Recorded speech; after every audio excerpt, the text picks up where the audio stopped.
All right, we are live on YouTube. Starting strong with a cute little Miki drawing.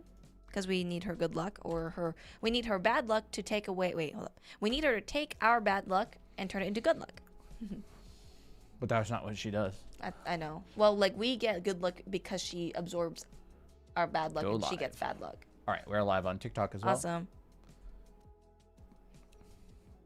She takes away the bad luck and it only leaves the good luck. It's like, yes, exactly. It's like what a filter does to water. It takes everything out and it just leaves the water. Mm-hmm. All right. Welcome to live. I'm starting to talk like the narrator in Dungeon Crawler Carl now. Oh, really? New achievement. Oh, he speaks like that. That's fun. You earned a silver box, a silver loot box. Ooh. Hello. Tickle Monster, Dahlia, the Art Girl. Oh, cute. That is cute. Guys. Nice name. We were at Goodwill earlier. Association manager. Chill gaming. We were at Goodwill earlier and we saw something super cute, but also like a little bit like bittersweet. We saw someone's like old sketchbook. Oh yeah. And it was so cute. It was pretty yeah, bittersweet. It was bittersweet. So yeah, there was a sketchbook for sale at Goodwill, right? The thrift store. Mm-hmm. And I found it. Actually, I pulled it out and it had like anime stickers on the front of it. And I opened it up and it had like, no. Oh, okay. I don't think so. And I opened it up and it had like some like pencil drawings in it of like a beginner's drawings. Yeah, they had like anime body sketches. You flip the pages and there was like drawings and bodies and they're obviously like OCs and stuff. And one of them had like an X through it. They're just like, oh, I don't like this one. You know, the universal. Yeah, the universal like X over the drawing. Yeah. And then they had a page in there, and there was no name on it. It was just a sketchbook of it, like that was half drawn in the thrift store, and it said something like, I want friends. I want my mom to understand me. Yeah, I want my mom to understand that my friends online are really nice and she doesn't like me going online. And it was like a journal, and I'm just like, bro, who gave this away? Wait, what if the mom gave the sketchbook away? I honestly would not be surprised if that happened, because like someone's history. Yeah, well, like, it feels like that was a very precious thing for the person to have, and for it to be seen as at a Goodwill. It's bittersweet, you know. It was like pretty much, it was mostly empty sketchbook too. Yes, it was mostly empty sketchbook.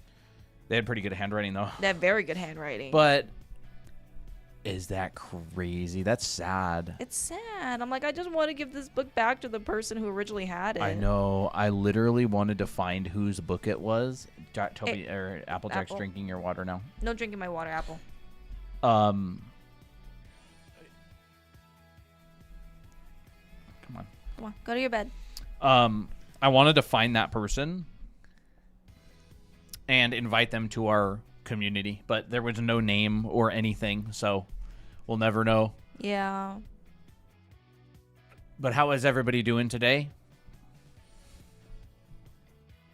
Applejack is bothering me with my microphone. Y'all just started? Yes. Yep, Stop we did. motion dog. Welcome. Hello. Drink Applejack's water as revenge.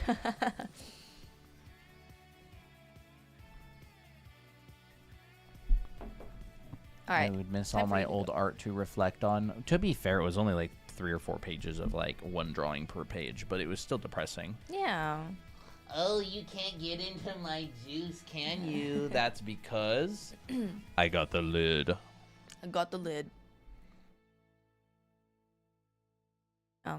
I did not draw that much today.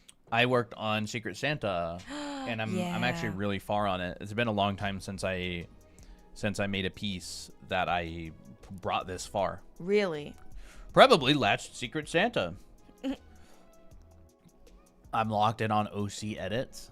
OC edits on Tickle Monster. You're on a roll there. Do an edit of the girl group that Lau drew. The one that's our server banner. Yeah, Laug's gonna have to send those images over. That'd be sick. Doing good. Gonna work out and do Secret Santa drawings. Nice. Awesome. Yeah, I talked to Christina recently about my big backness. And I was like, I gotta stop eating bad. I need to start eating better. And so, you know, that's probably what I'm gonna start doing. No more tiramisus every night. Rip. Homemade.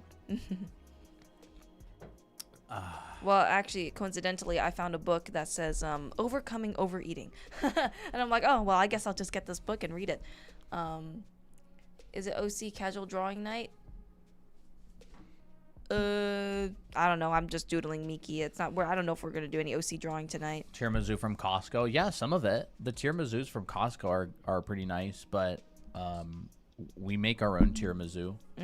That's good. And then I have the tiramisu that we make, and then I also have the tiramisu from Costco. And then I'm like, dang, like, ice cream sounds pretty good tonight.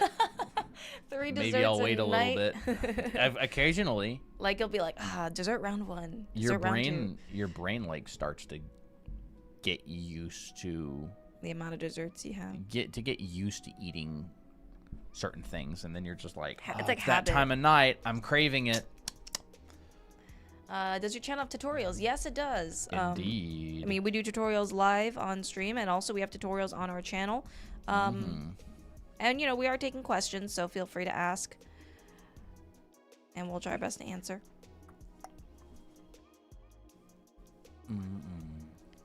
Yeah, I'm kind of becoming a big back too, so I'm like, I need to drink less sugary drink and drink more Anything water. specific we are learning tonight, or just random doodling? I have no idea. She's the one who's drawing. I am the one that's drawing. I'm randomly doodling, but that's just because I don't want to just have a blank screen. So let's think. What do you guys want to learn today?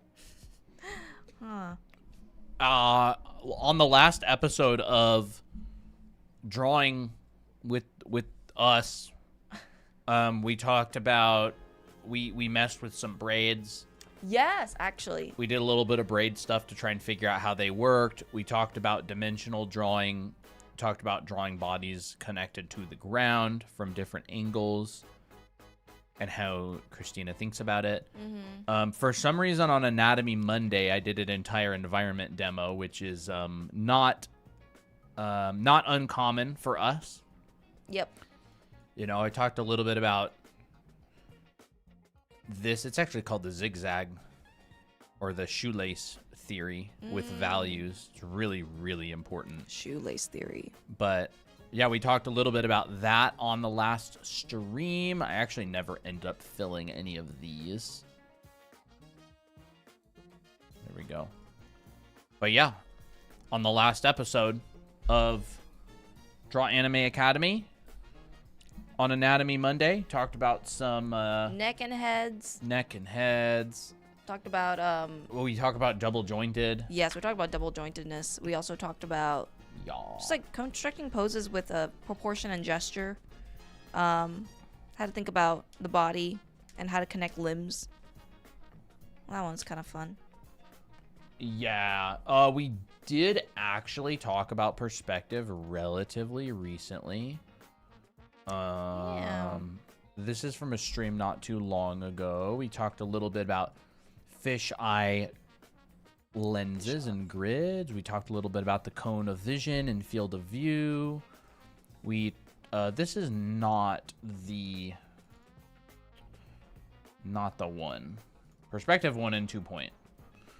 We talked about scaling things in perspective, about how to make sure things are the right size. We talked about the horizon line, using it as a measuring stick.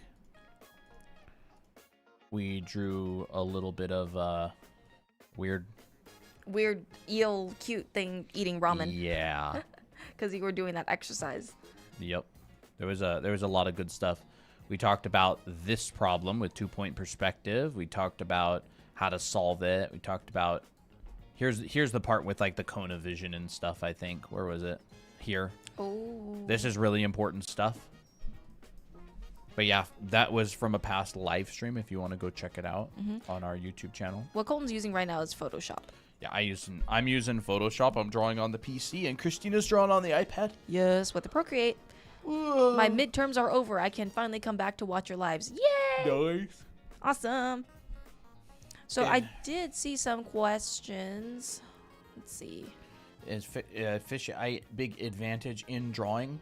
Not necessarily. Like, fisheye lenses are good because it allows you to see more. So fisheye drawing is really good for people who want to put a lot of stuff in a single scene. Like, a lot of artists will use it just doodling in their sketchbooks. They'll put just like a bunch of creatures and people and characters and everything. It's kind of like and think of like Kim Jong-gi. He used fisheye a lot because it just allows you to see a lot at once. Yeah. So a question on plus size bodies, how to draw skin folds. I think a great exercise for skin folds is this exercise right here. 2 lines, and then you like wrap a fold with an S curve around the pipe. Let's see. So like you can start imagining the wireframe. You know, kind of looks like a towel being wrung out. So like when you have like a plus size body, for example, you'll see that a lot, you know, but you'll just see that in general for a lot of people. Like when there's like a pinch right on the torso here, there's going to be that, that little fold right in here. There's going to be folds in areas where it's like the bottom of the hip, for example, or the kind of starting of the hip. There's going to be a dent. There's also going to be like fat pads around the abdominal area because there is fat pads there. So like just draw a lot of these body types and see where the folds are.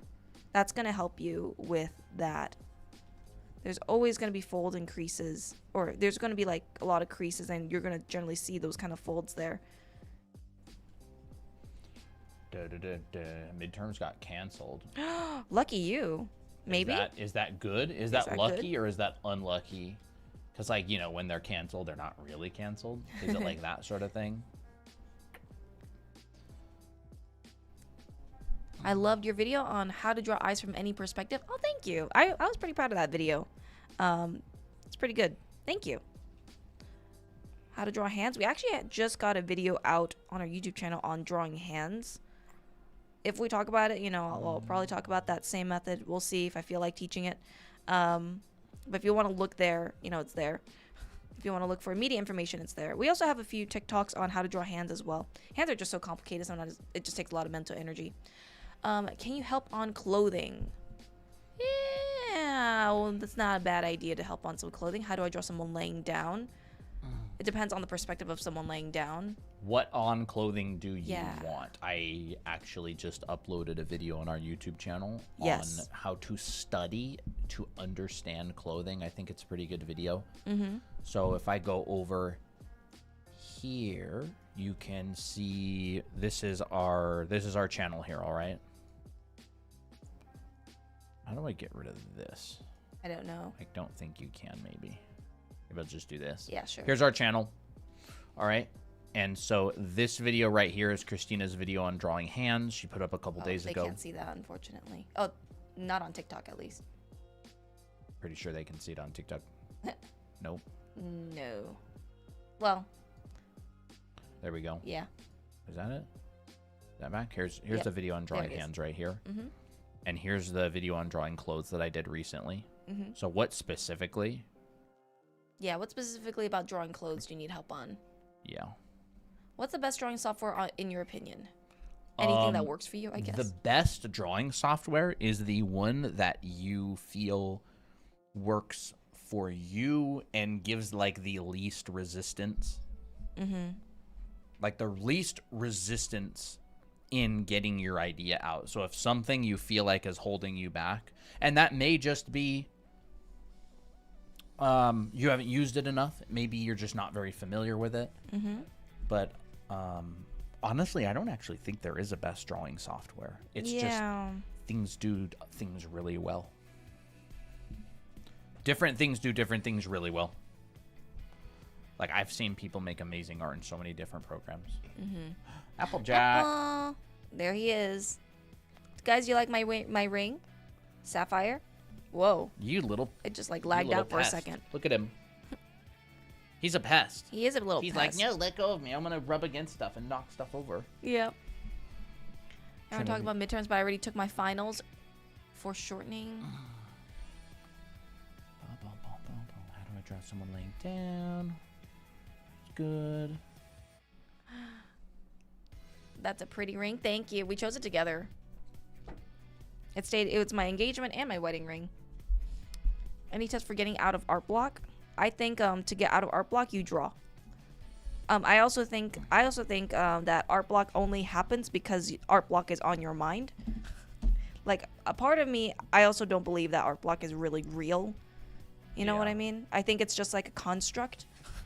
It's one of those hot words that people love to use, but in reality, it's just like, it may just be a phase that everybody goes through. Yeah. Or you may just be uninspired because you haven't really had anything exciting going on lately, or maybe some crap happened in your life that's made you bummed out, and it's kind of left you feeling uninspired. And then art block is this term we use to wrap up any possible reason my art might not be going the way I want. Maybe I'm not motivated to draw, maybe got something going on. I'm uninspired. I went through a breakup. I went through a whole like drama thing with my friend group. So it's like, I don't think it's ever art block. Like, I don't think they're solving art block. I think they're solving individual problems that may be leading to you being uninspired or having difficulty producing work. Yeah.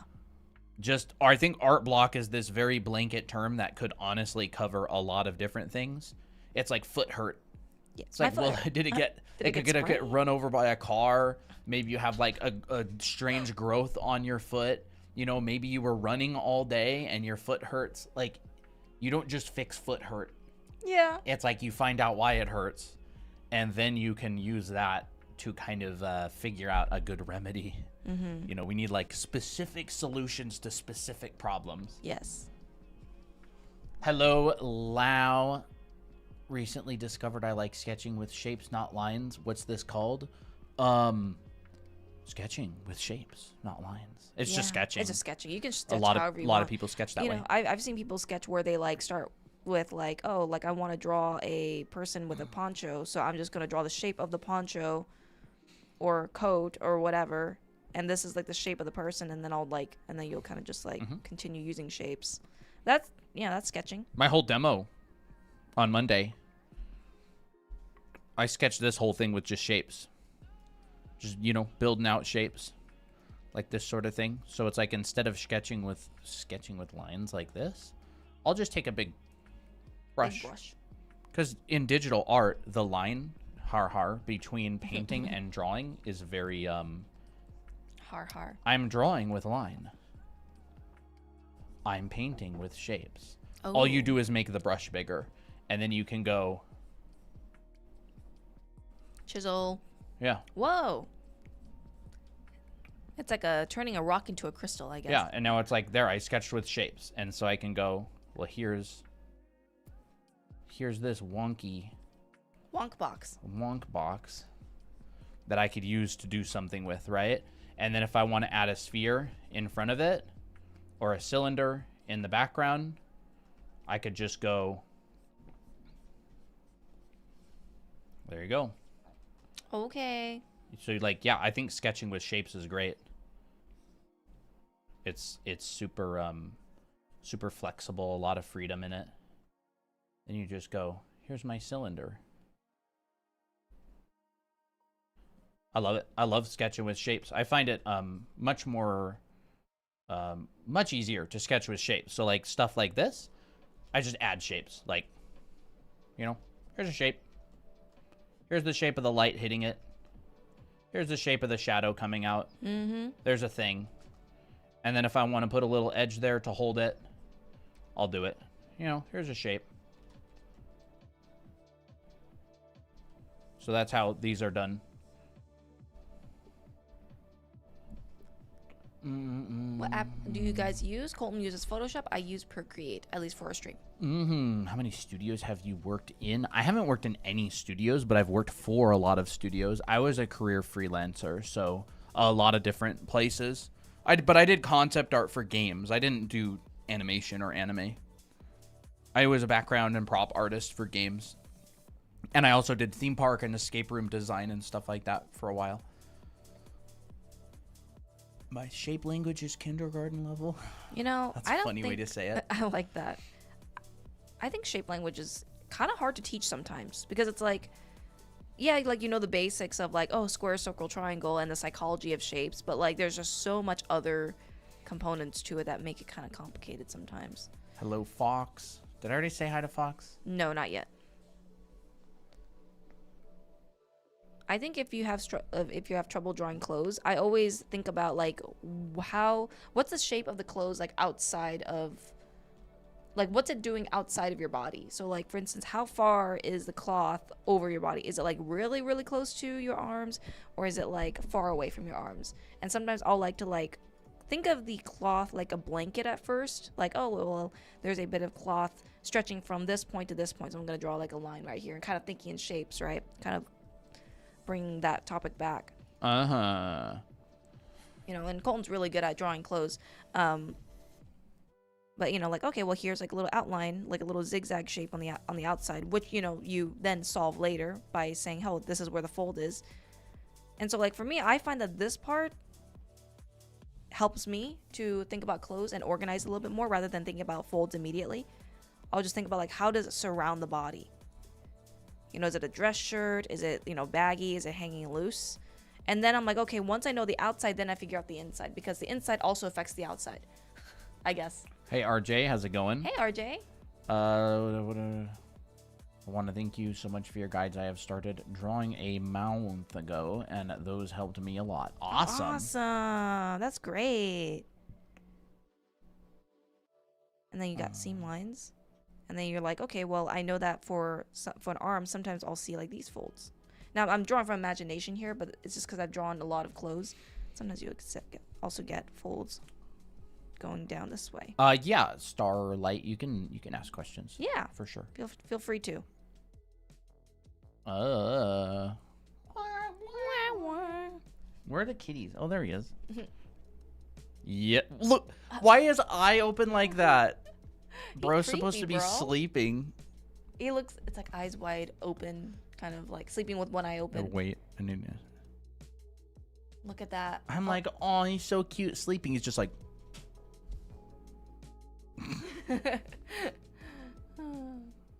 Silly apple. How you guys doing? We're doing good. We are doing good. Cat.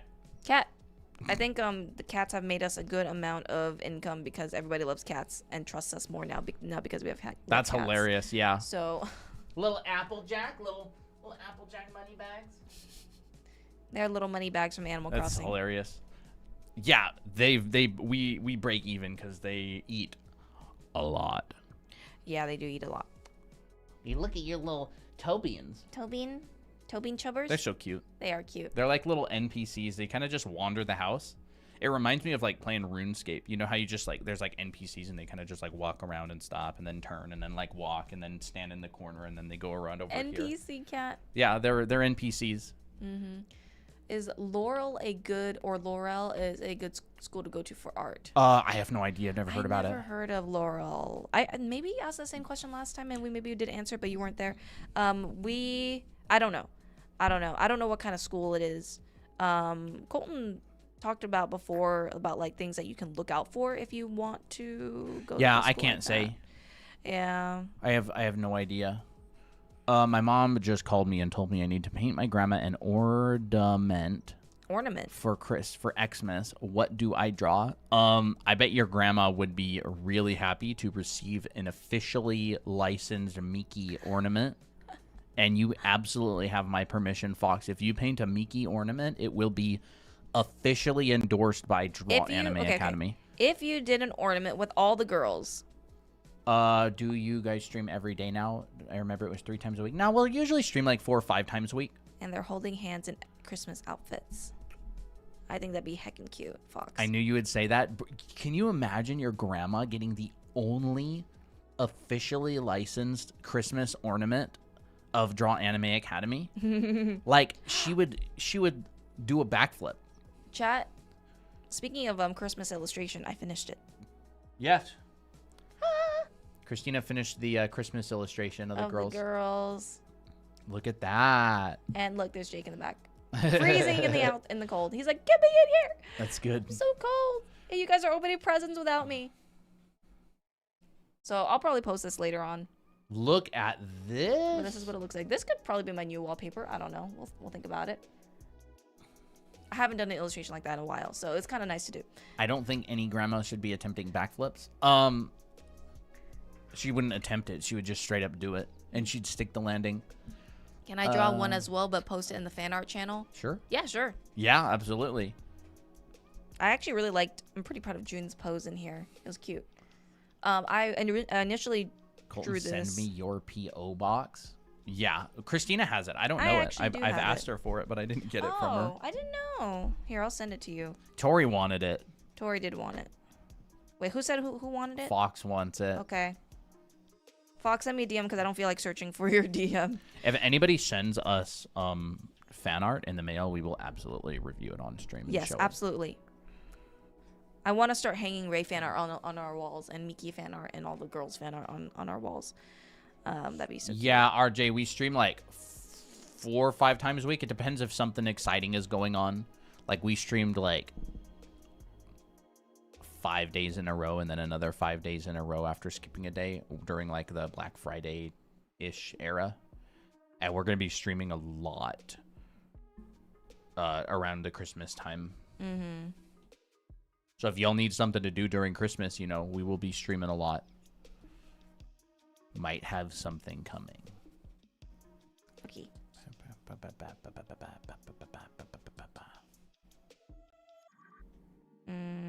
Where is it? Where's what? There it is. There it is. Oh, okay. Okay, we got some questions on how to draw clothes. I'm gonna try to find some outfits. You know, let's see. I think this one's pretty good. Let's do this one. I would prefer it pasted into the notes and then have the actual address. Okay, and I'll do that later.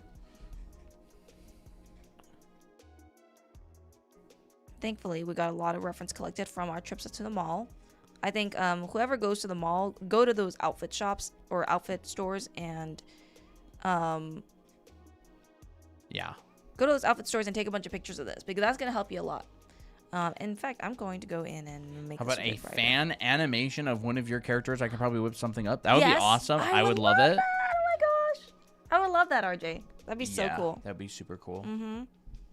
I would absolutely love that. I've actually taken photos of mannequins because of you guys. Yeah, we have a lot of mannequin photos. A lot. In our little shared server. Mm-hmm. We have 3 pages. Yeah. There's so many good ones. Like every time we see something with like good clothing folds, like this one was yesterday at Target. Yes, that was actually really good. Just good. I should have taken that one. Oh well. We'll do something simple first. Look at this one. This one's really good. This one was at the mall. Oh, yes. I love that one. That one's really cool. And all of these photos, by the way, are yours. Like, you can do whatever you want with them because you own the rights to them. Mm-hmm. Any photo you take yourself, you have the rights to. Yeah. I mean, unless you're taking a picture of, like, Mickey Mouse or something, you know? Yeah, that's true. But, like, you can trace over it. You can use it in any way you want. You have the rights to it. Mm-hmm. So if you feel like having a character posed, you just go to the mall or go to a store, take a picture of the mannequin wearing clothes, and you can just trace over it if you want. Yep. So I think before you draw any clothes, you also got to think that you're thinking about you're doing a multi-step process. So in order to draw clothes, you got to know what the human body is doing underneath. Mm-hmm. So like it's like a guessing game, like a detective game. So let's say you have this image and you're like, I have no idea how to start this thing. Start with the body first. Start with the underlying body. Like underlying structure is so important. It really is. We say this a lot, but That could be a cool collab or something we can keep in touch in Discord. Yeah, that sounds good. We can do that. Server link. Yes, we do have a Discord server. Yes. It is free to join. You can join it here. The hands on the mannequin. Oh, yeah, they're all chopped off. It's funny. No! I didn't even notice that. Oh, That's well. crazy. That is crazy. You can always finish it. But yes, this is the Discord invite. Sounds good. Talk to you later, RJ. Hope you're doing good. That's so sick. I would love to see an animation of our characters. Is it better to have a schedule for drawing or draw when you feel like it? It depends on what your goals are. It depends on your situation. It depends on a lot of very specific factors. So it's impossible to give generic advice because everybody's situation is very specific. Like, say, for example, you're in art college and you have a bunch of assignments to do. I would probably say yes. But say, for example, you are in medical school and you use drawing to enjoy yourself in your spare time, in which case I would probably say no. It's impossible to just answer yes or no. Like, advice without context is bad. Yes. Like, generally useless. I shouldn't say bad. It's pretty much useless. Because you could go, oh, drink water. It's like, yeah, but what if someone just drank a whole bunch of water and they're about to pop? Like, then it probably would be bad advice. Yeah. I'm gonna go join. Awesome. So you can see that I am basically just finding the general position of the pose, and I'm using like visual cues, like hints. So I will look for things like the angle of the shoulders. I will look for things like the chest, where it's poking out. I'll look for things like how is the folds like reacting to the body. So like, to me, when I see this happening, in here, I kind of imagine like, okay, there must be some kind of curvature in the body. So like, I'll just simplify the body like this as like a tube, and that can just be enough. Everything is a noodle. Everything is a noodle. It's Crap, a big noodle. We need to get Ramon on. I know. Like, I mean, you can draw this, right? It's pretty simple. Like, just draw a curved macaroni for the most part. Gloria, hello, welcome. Your arms also are macaronis. But notice that I'm not going to add any like hard angles like this, but rather I'm just going to draw one continuous curve. Meow. Meow. And it checks out. It checks out because the forms are correct. The general proportions are correct. And because of these folds on top, you know, you don't really see all these like crazy angles and stuff. So figure this out first, because that's going to help you in the long run. And especially when you're studying, right? And then your legs are noodles as well. You're just a bunch of tubes. We're just a bunch of cylinders, guys. So once you have that and you know what you're doing, you can then like basically just transfer it over. You know, this is how I like to study clothes, is I'll be like, okay, well, what's going on the inside in the photo? And then I just basically redraw it on the side. So like, this is how you can study clothes.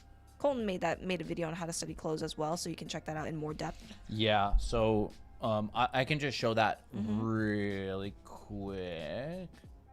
Basically, did a live stream not too long ago. This is let me do this. Oh, that's a good idea. How do you know how it folds? Don't worry, we'll talk how about that. to draw clothes. You can see right here. If you click on this video, there's me. Yay! But I break down exactly how to study clothing, how to look for folds. I talk about what the folds are called, where they tend to appear, and do an entire demo from scratch, starting with a very basic mannequin. It's a good video. Yeah. Talks about finding shapes, looking for the shapes of things, looking for important folds. Talks about how to analyze it, which folds to draw and which ones to ignore. And so I basically go through the whole video. It's a demo that I did on live stream. See, there's like a zigzag fold, and we just go, no, I'm not gonna show that zigzag fold because it's not really that important to what's going on. So we ignore it, and we talk about how to. I guess I add one single one in there. Yeah, so it's a good video. It's really good. It's like what you would get in a costume drawing class, in like a professional costume drawing class. So I recommend it. It's called How to Draw and Study Clothing, and it is the one of the last couple videos that we posted on our channel. Yep. Right here. So you can go check that out. Mm-hmm. But yeah, we're also going to be kind of doing that same thing. Mm-hmm. Oh. Yeah, like, oops. Yeah, drawing from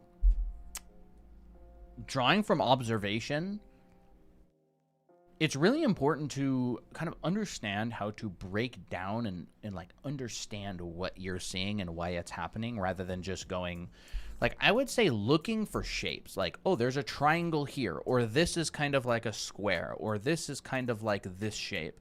That's really good for kind of getting us in the ballpark. Mm-hmm. For like getting us in the ballpark of like understanding something. Yeah. And then we break it down. So I got my very simple mannequin right in here. And then I can add my other arm. But like, notice no detail, no anatomy whatsoever. You don't need it. Not for this. Not for a lot of clothing drawings. You don't really need it. You just need this structure. And then you take this and you draw over it. And if you're practicing, I would recommend just using this as an underdrawing for the next stage, which is adding in the clothes. So like, this is where I will look at, okay, I see this body here. How much of this cloth is it covering? So like, and also look at the basic shapes. So like sketching in shapes, for example. My brain is a noodle. Your brain is interesting. Yes. It's a very long and twisted noodle. What time do you guys start to go live? Usually around 5 p.m. our time. So 4 p.m. Pacific? 7? What time East Coast is it? I think it's 7 because it's 3 hours apart now. Sounds like it. 3 hours for us or 3 hours for California? What time is it on the East Coast? 7? So it should be 7:49 there? 7 p.m. East? What time is it right now, East Coast? Yeah, that's what they said, Oh, 7:50. Okay, so that's 2 hours apart then. Sounds good. Yeah, so 2 hours apart for us. So 7 p.m. Eastern. Okay. 4 p.m. Pacific. Okay. For California, 4, 7 in, like, New York. Yeah, but who lives in, like, New York? Who lives in New York? Okay, so then I would start thinking of the body, or not the body, the clothes in sections. So like we got a collar, we got the actual sweater component, and we got the pants, because I know I like breaking things down even more to make it even easier. Bro, cat hair flying through the air. Yeah. So like I will think in blocks like this. There's like a very small shape, there's like a medium shape and a medium shape. But then there's also additional shapes that break it up, like this chunk right here, which is the elastic. And that kind of creates a very interesting shape right in here. Here's another area for the elastic, and then elastic, because this is a sweater after all. So like I'll keep these like components in mind as I'm drawing.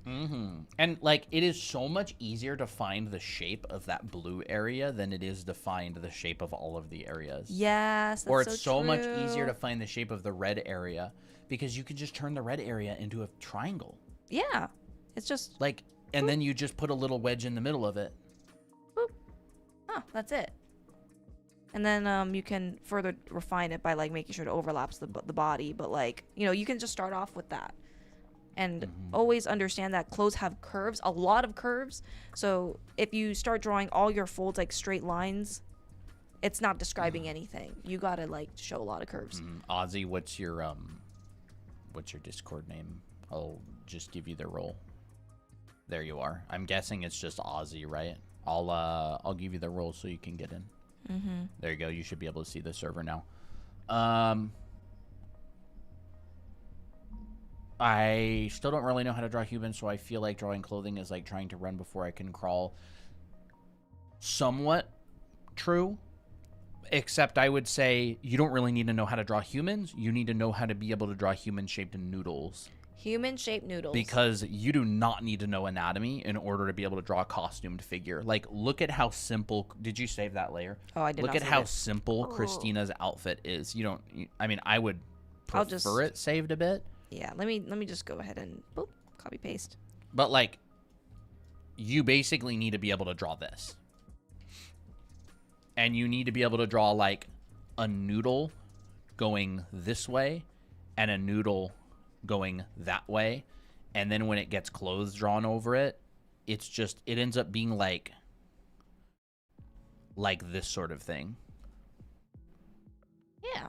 You know what I mean? Like the clothing goes over top of the noodle because the arm is shaped like a noodle. So I would say if you can draw a really simple, now this is not particularly easy, but it's easier than drawing a full-on figure. If you can draw a really simple, you know, this, you can put clothes on it. As long as it's the proportion of a human being. Yes. As long as it, like, in your brain is like, okay, that's a human being. Doesn't have to have anatomy, doesn't have to have, like, bone structure. It just has to have the right shapes and the right forms. Yeah. So, like, gesture, posing, noodle, proportion, and you can start drawing clothes for sure. Most costume drawing classes that you sign up for will spend the first 1 to maybe 3 weeks just drawing noodle people.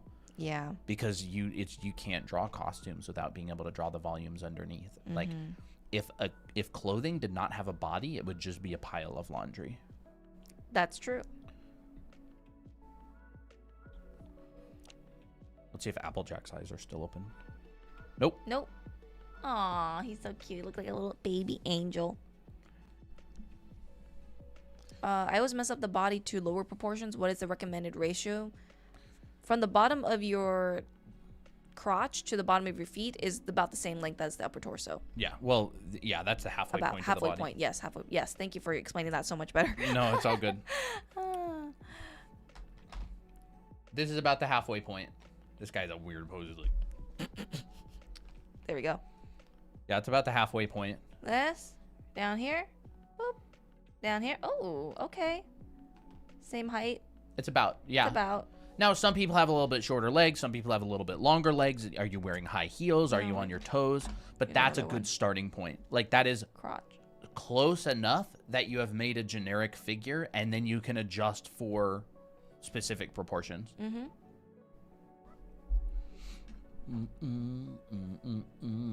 So everything up to this point is still very simple. Like, I'm just showing where is the sleeve ending. Oh, it ends here. Thank you for not getting tired of teaching art. Merry Christmas. Thank you. Honestly, I feel like a lot of it is just good refreshers. Like, y'all are always going, oh my gosh, how is Christina so good at drawing anime heads with no guidelines? She's taught it for a long time. And you know what you have to do when you teach? You have to draw it over and over and over. Why do we know anatomy? Because we've taught it like a dozen times. If you want to learn something really, really well, teach it to people. So we're getting just as much out of this as you. In fact, we're probably getting more out of this than you are. Because we're drawing it too, and we're teaching. Because we're drawing it. We're drawing this stuff. You just get so much out of it when you draw it. Yeah. And like every time you study an image like this, you're learning new things. Like, oh, so that's how far a sweater goes over the body. Oh, I noticed that these pants here, the actual legs are probably way thinner than the actual, like, where the cloth bends on it. So, like, you see, like, this little pocket, the empty space that the cloth takes up and stuff like that. So it's like you see all these overlaps. But you have to, like, draw it a lot in order to notice these things and memorize them. So, you know, that's why it's hard to draw without reference and imagination, right? Because you got to, like, know all these things. You got to draw it a lot. So, like, sometimes, like, just to this point can be just as good. Like, this feels like cloth already.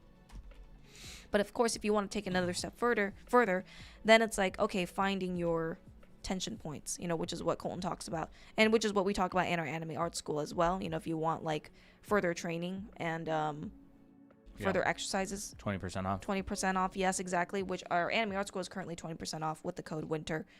So you can find it on our website, drawanime.com. Yep, 14 week. That is a big year-long program, and there is a 14-week-long clothing drawing class. Yes. Learn every single one of the 7 basic folds, do tons of exercises, draw a whole bunch of clothed figures. You learn all about different types of outfits. There is literally so much in there. And then you finish off by doing a whole bunch of full start to finish clothing. Painting. Yeah, clothing drawings and then paint them. You draw them first and then paint them, right? Yes, I draw them first and then we paint them. Yep. Yeah. And I So it's teach like a whole process for that too. Full constructed. We actually have an iPad with a bunch of Yes. example pictures on it. I will show you. But yeah, this is just one of the classes in the school. It's a 14-week-long clothing drawing class. This is the process I take you through. Wait, why is it so dark? Because you need to hold the iPad closer to the camera. That makes sense. Probably. And now it doesn't want to adjust. Okay, what if I turn the... It's because there's a gray background behind those. Oh, yeah. Okay, I'll do this one. This one's easier to see. Yeah. So I basically take you through the whole process of doing clothing studies. And this is what I do, like, even for myself. I'll start with a sketch like this. Get everything you need, starting with base colors, then shadows. And, I talk about the 5 value system, which you need, like, if you want to, like, render things or paint things. The 5 value system is super important. Like, if you self-teach and you don't, like, learn from any external sources or books, you will, like, never know about the 5 value system. Yeah. So, yes, anyways, 20% off code. Let's take a screenshot for later. This sale probably goes on for a few more weeks. Week or two, I don't know exactly. Bye, Dahlia. I got a sketchbook and I've been drawing in it. That's great. That's awesome. Yeah, I've been drawing a lot in my sketchbook just on the table. I've been listening to a book series called Dungeon Crawler Carl. It's really funny. It's kind of like a Western isekai. But I've just been listening to the books and spending a whole bunch of time just drawing traditionally with a pen in a sketchbook. I've just been filling pages and pages with, like, all kinds of stuff, studies, drawings, people, characters. It's been a lot of fun. Yeah. We are married.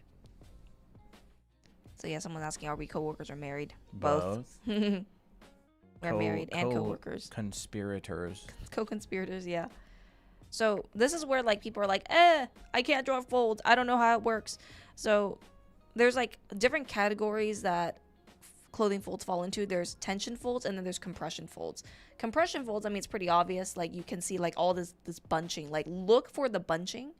Look for the bagginess. Like, even stuff like this right here, that's a compression. This is a compression. Areas where there's, like, straighter lines that are that are radiating from a point are tension folds. So, like, this right here, this is a tension. That's a tension right there. So, actually, I'm going to draw in red because I love drawing with colors. So, things that are tension are in red. And sometimes they'll, like, blend in together, right? So, there's a tension because it's going from the shoulders. So, let me say, here's your shoulder.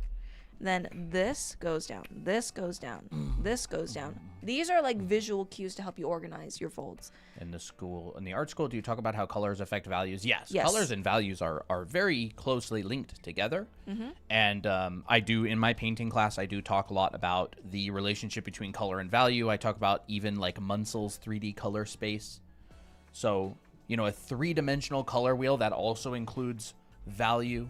Oh, yeah, you can't talk about color without talking about value because colors have inherent values. Yep. So everything that's in blue, I'm kind of turning them into more compression. Sometimes it's hard to tell, like, what's the line between, like, tension and compression because sometimes you can start off with a tension fold and then as it gets towards the bottom of the garment, it becomes a compression. So, like, you can see that this right here. Yeah, which makes sense, too. It makes sense. Because the whole cloth, like, one piece of cloth will be the entire shirt. So, of course, a fold can go and turn into a different type of fold. Yeah.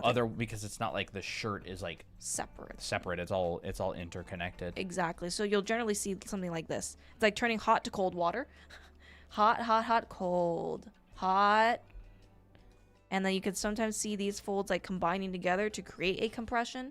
So like that's what ends up happening. It's a transformation. Do you guys say one piece? Yes, but not in the way that you want. So with that in mind, now like okay, let's take that study and let's draw it. Here's a tension fold from the shoulder to the chest. Or siblings. Both. Here's tension. Oh, sorry, here's compression. And then sometimes you'll see these folds kind of wrapping around because if the arm is rotating, like like this back and forth, the clothes will follow that rotation, which is kind of crazy. You're telling me that the supination and pronation of an arm clothes will mimic it? Yeah, apparently. That's crazy. Hear that, chat? That's why clothing and physics is intertwined as well. I still remember that our first viral video on clothing. Yeah. It's like, oh, the reason why you can't draw clothes is because of physics. They're like, but everybody dang was like, no. no physics, crap, you know. But like gravity really takes a hold in here. So it's like, okay, now you like once you have the generally correct folds, sometimes this is all you need, right? Showing where the tension fold is and how it like give it closure. Like your clothing is story, so you always have to start somewhere, right? You got to start from point A, which is here, and then point B, which is towards the end. And how will the fold go to point B? Like, will it go like this? Completely possible.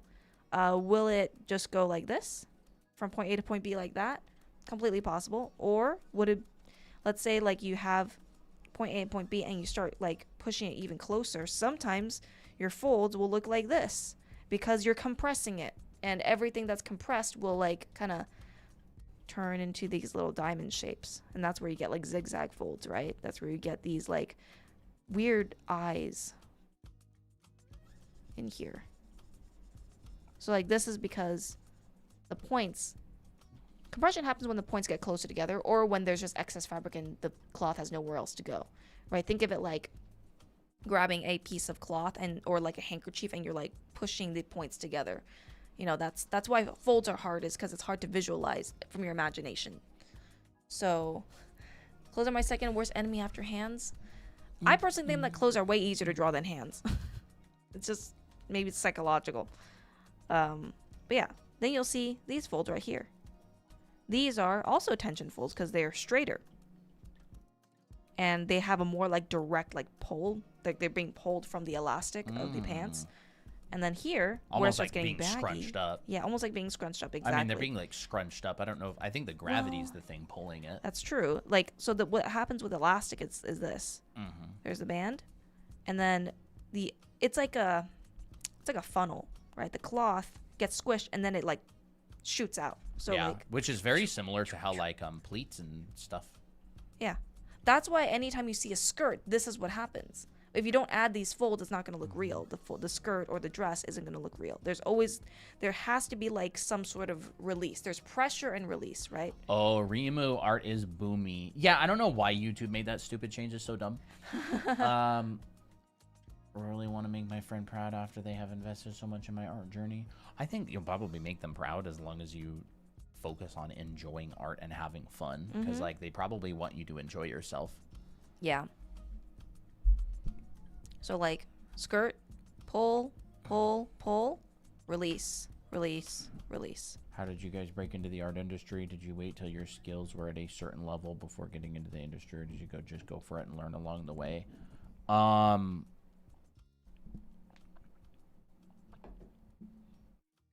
just thinking of an answer is all.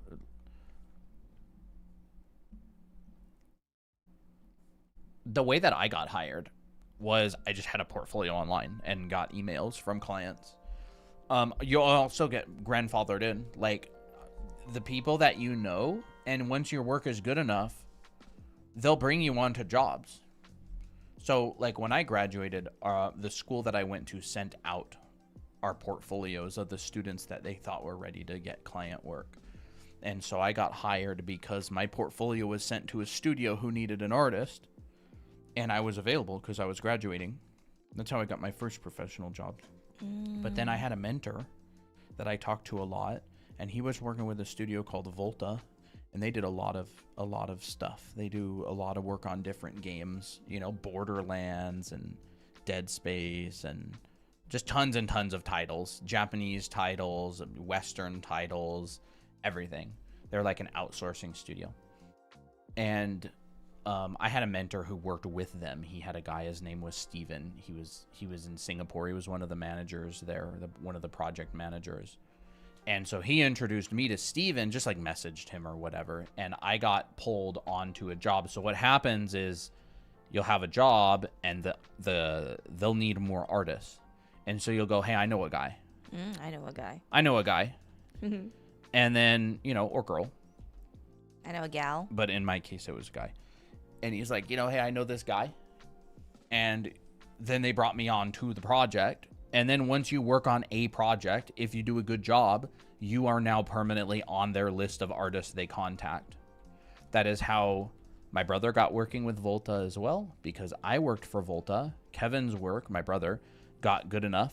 And then when I turned down a certain job, I recommended him in my place. I was just like, hey, like his portfolio is really good.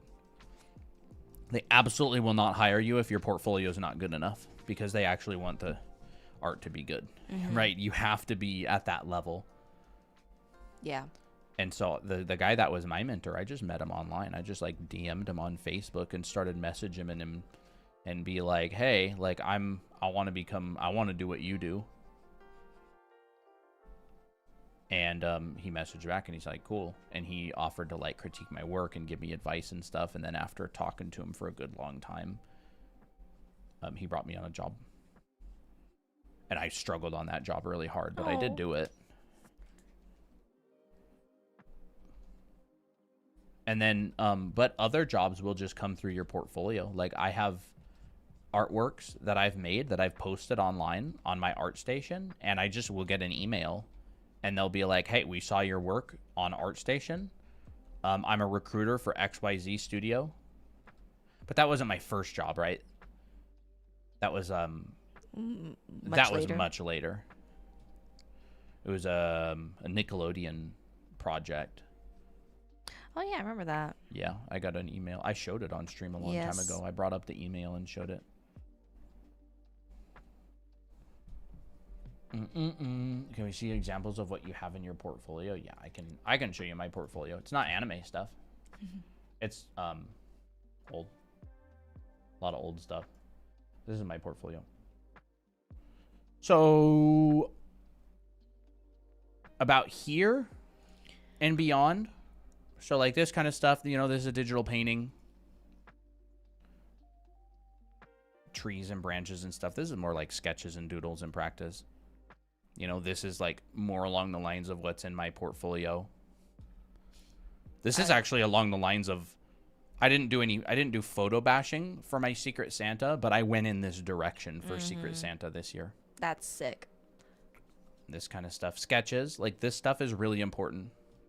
Like if you want to do concept art, having stuff like here's my inspiration and here's how I apply it to my shot, that's super important for concept art because it's a problem solving job. It's not an art job as much. Yeah, it's a design job. Art is the tool. Stuff like this, like sequential, like you've got your establishing shot, you've got, you know, you get closer right here, and then you have like a close up. And then, you know, this is like an example of like sketches and roughs. But this is my portfolio. You know, here's like a boat that a tow truck crashed into the back of, and they use it to catch these giant fish in this like redneck post-apocalyptic world. And so some of my original sketches just looked like this. They were like the side view, and I'm just did a sketch, and I'm like, so they use the tires, and they have this watchtower, and they have like big fish strapped to it, and here's the crane. Originally, it was just gonna be like a crane, but then I was like, what if it was like a tow truck? Actually, that was also a paint over of one of my designs for a long time ago. Was it? Yeah, it was. And then you turned it into your own. Yeah, like I made this whole piece from scratch. You did. Well, you had that thing out in the ocean. Yes, mine was out in the ocean. That was like an oil rig or something, right? And yeah. it had like the nets. Yep. Yeah, just ship designs, 3D models, that kind of stuff. But anyways, you just get like emails. Like I don't know if it works the same way as much these days because the industry is a little bit different. But when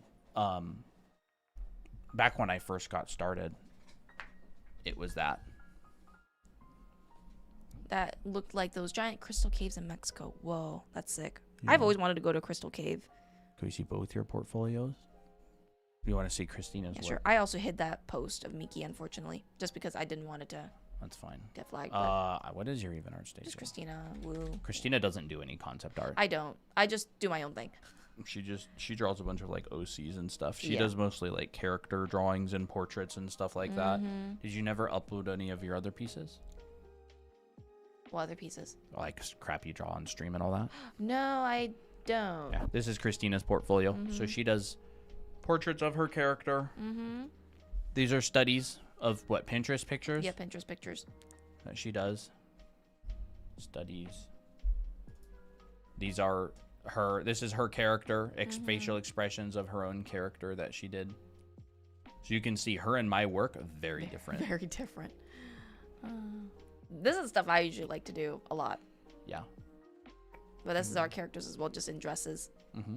Fun dresses. There's Miki. I like that Miki one. I like the Tira one. Thank you. More portraits. Yep. I do a lot of portraits because that's just the thing that I like. Yup. If there's one thing that's about Christina, you know, she draws Ray in very, very, very dark. And then she draws a lot of Miki as well. I do. That's the... Yeah. By the way, this stuff right here is kind of along the lines of what she teaches in anime art school in the costume drawing class. Like, she brings you through the process to understand and be able to study this kind of stuff. Yes. I had a lot of fun on those studies, actually. Yeah.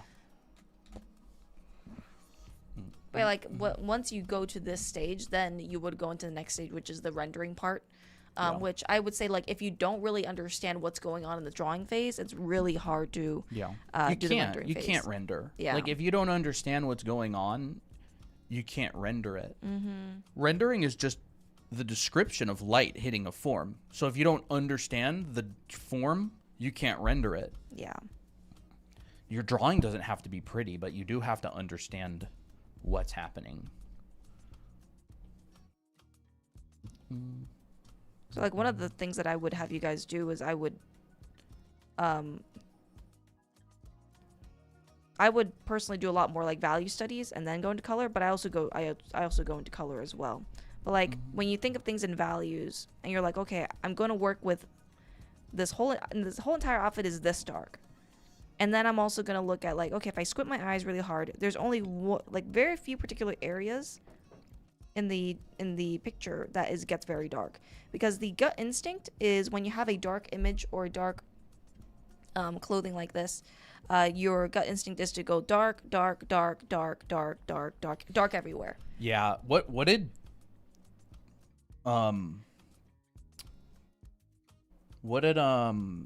Devin, was it Devin Corn? Yeah.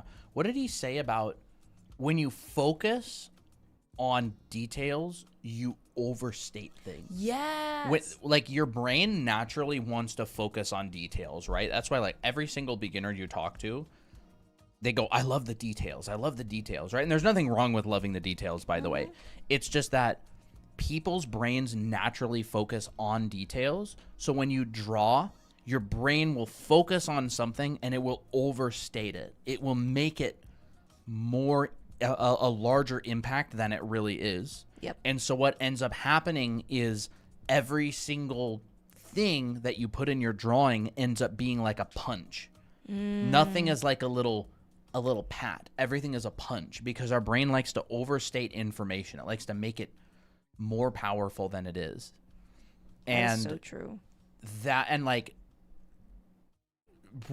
learning how to resist doing that, and learning how to not overstate things you find important, or like not even important, just overstating details in general, is like learning to hold back. Learning to hold back, exactly. Learning to pull your punches is one of the things that just tends to come with a lot of experience. And that's why a lot of professionals will say, just draw. They'll go, just draw a lot. You'll hear that advice all the time. Just draw a lot. And it's because your brain will naturally start to balance things. It will naturally start to understand nuance and balance as you do stuff more. It's like when a toddler starts walking, it's like, whoa, and it like falls down and it's not very stable. But by the time you become an adult, you never took like classes on how to walk generally. You just walk a lot and you get a sense of balance. And so drawing is very similar, where there are certain things that you just get better at. I do recommend art classes and I do recommend mentorships and stuff, but there's certain things that you just will figure out on your own. You'll figure them out on your own as time goes on. And especially when you have some sort of a point of reference to gauge against. That's why, like, you see a lot of furry artists, they're super good at these things, because they see other furry artists' art and they gauge their work against theirs and go, how do I increase my nuance? How do I increase the flow of my lines? How do I make this hair look realistic? I just don't get drawing wrinkles and folds because some parts overlap. That's the point. Yeah. That's what they do. Yeah, they You just need to draw more of it. Yeah, just try it a lot. If you don't get it, just keep going, keep drawing it. Like, even if, I would say what helps me is to identify, right? Like, you're not just, like, yes, here's an example of a lot of folds overlapping each other. But, like, instead of just seeing, like, these are the lines that I'm seeing, right? Because sometimes we get confused with, like, we get line vision. So, like, with folds, we're like, this line, oh, this line, this line, this line, this line, and you're like, I'm so confused. I don't know how to do this. I can't get all of it. Don't, just give up. Give up on this part. Like, you're not supposed to capture every single line. Vision. It's like, have you ever noticed, and again, there's nothing wrong with this, right? There is nothing wrong. Have you ever noticed that, like, beginner artists tend to draw like this? They'll be like, you know, like, they'll draw a shirt and it'll be like an arm, and the arm will come out and it'll be like this, right? And again, nothing wrong with it. I'm just saying, like, this is what you'll tend to see, right? Maybe like this is the thumb and this is the hand. And it's like, if they draw folds, it'll be like, you know, that like actually, this, yes, right? Yes. The reason that this happened is because of, it's like that line vision that Christina's talking about. It's like, not everything needs to be a line. Not everything needs to be shown. I honestly think one of the best exercises for beginners to do is to study and, like, basically break away from that line idea. Yeah.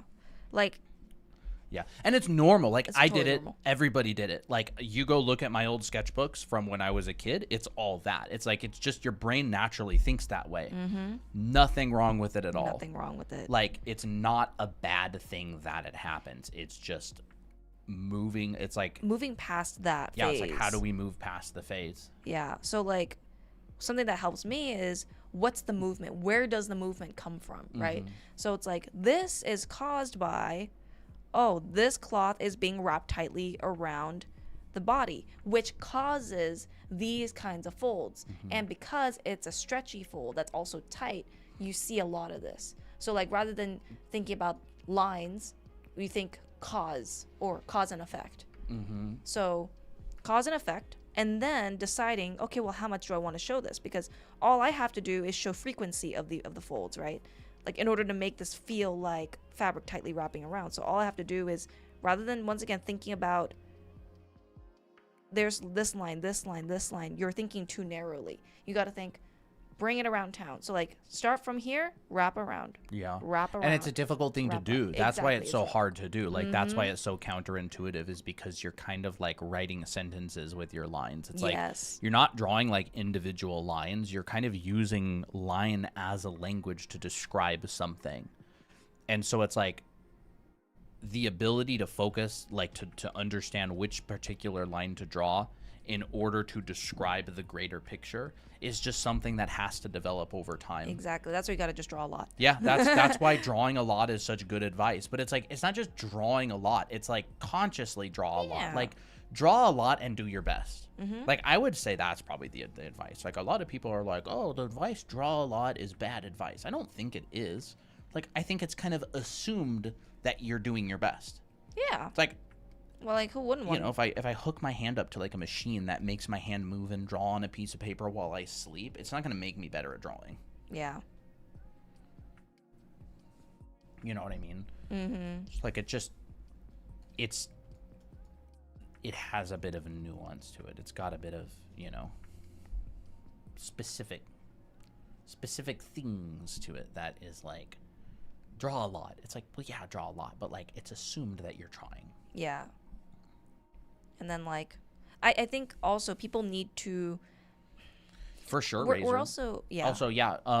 We're trained. Yes. Trained classes, mentorships. There's so much good education out there. There's so much education out there. But I did go to school. I studied industrial design and. Mhm. Yeah, I also studied design as well when I was in college, and then I just continued learning. Yeah. Taking classes. The amount that you can improve through self-studying by learning from books and classes online and like even like YouTube videos and stuff is insane. Mm-hmm. Could absolutely become a professional artist that way. Like I would really recommend mentorships and stuff and like classes where you get critiques, but you don't need to go to a formal school to become a professional artist. That's been busted like 100,000 times over. You can. It's not the only way. Mm-hmm. And then another thing is like identifying, okay, this is why I also like drawing with different textures. Like these kind of outfits are really good is because there's a lot of variety. There's like this texture and then there's immediately this texture, which is very, very different. Very different. And you're like, okay, well, I'm definitely not going to treat this the same way as this because they're not the same. I mean, like kind of, but not really. So I'm like, okay, well, what can I do that's different? Well, this feels thicker, so I'm going to add thickness by adding like some kind of invisible edge. So like rather than drawing things that are very soft tend to have a lot rounder edges. So this dangerous looking, right? But this very soft looking, very friendly. This cloak right here, we're using this concept. But another thing about this is that you're also thinking 3D. How does this corner right here is describing this edge. We don't see it, but like that's what we're doing psychologically, like to help you see the difference. Mm-hmm. If that makes sense. Drawing is like psychology. It is. It really is like psychology. And then this overlaps a little bit, and this maintains that round form. So like, oh, this looks fundamentally different than this fabric. But like once again, you won't know unless you try or like observe. I think another thing about art that why it's so hard is because it's observant. Like you have to be very observant. Yeah. Which I'm not a very observant person, so it's like, it's hard, you know. And in drawing, you can't take anything for granted. Like if you don't deliberately place a line, it will not be in the right place. Yeah. Like so, every line has to be deliberately placed.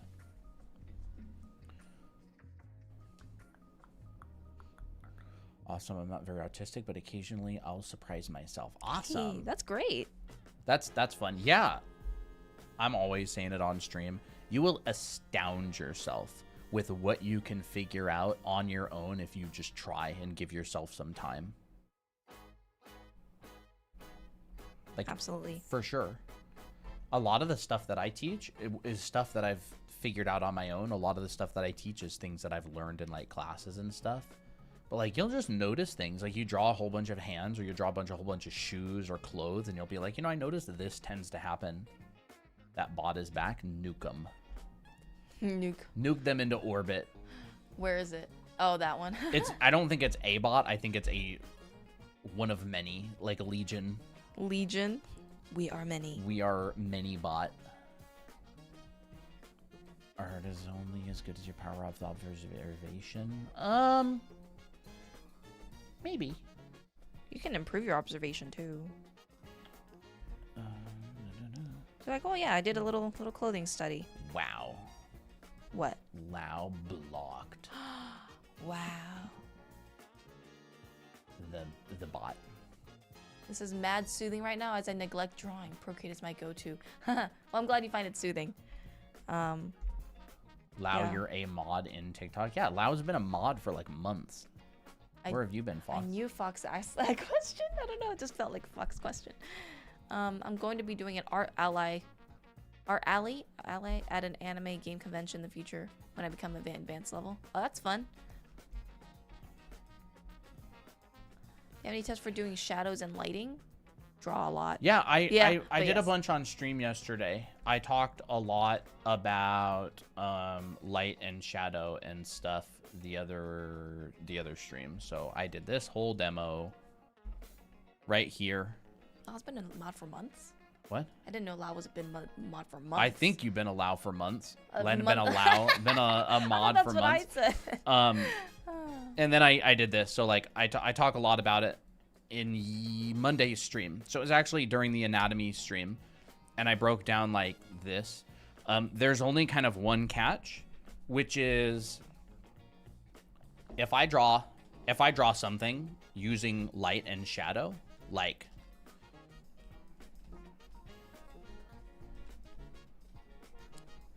yeah, we'll talk about how light and shadow works on clothes in a bit. Right? If I draw something with light and shadow, I'm still drawing. Like, you just can't really tell what I'm drawing until it becomes light and shadow.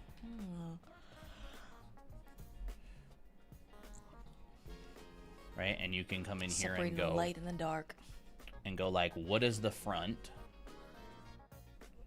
You know, what's the side of stuff? You know, maybe we've got a little thing right here. Maybe we've got a thing there. So like starting to separate things out into light and shadow. And clothing works the same way, by the way. Like doing like, except clothing is just based on a bunch of like cylinders and everything.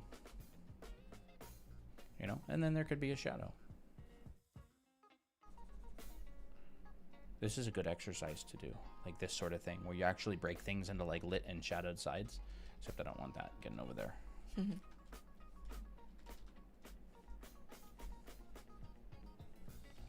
But yeah, it's the same thing with like this. It's the same thing with like this type of thing. The only problem is you have to be able to draw it. Yeah. In order to be able to light it. And if you can't draw it, you can't light it. Because like lighting is drawing plus extra. Yeah. Brushes are everything. Not at all. That's the basic round.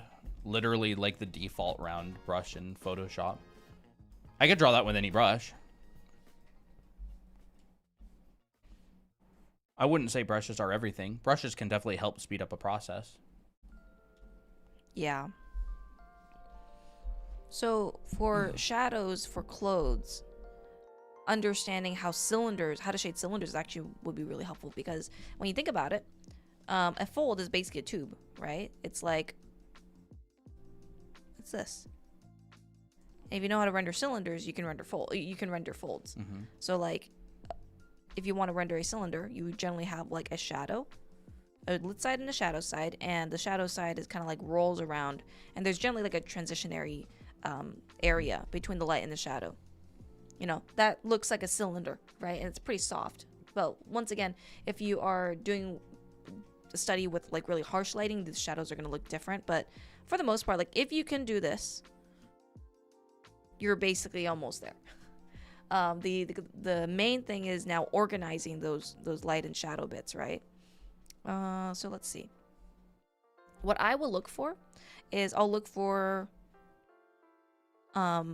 soft and hard shadows, at least where I can find them. I'll look for transitionary shadows, meaning like, okay, what's going on between the light and the dark? Did I not ping the Discord today? Did you not? It doesn't look like it. Oh my. I thought I did. Whatever. Yeah. So with clothing like this, where everything's very diffused, it is sometimes hard to like see how to organize it. But at this point, like if I have this reference here, I will look for what's the general light and dark side. Well, my general lit side, it looks like this. Here's a lit side, and here is a shadow side. And I'll look for these markers. And then there's an even darker shadow side.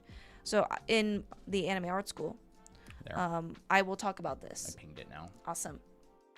Where it's like light, dark, darker darks. Camille. Hello, welcome. Hi. It's like understanding a value system will be really helpful in organizing, like from reference especially. So understanding a value system. For us, you know, for artists, we mainly use a 5 value system.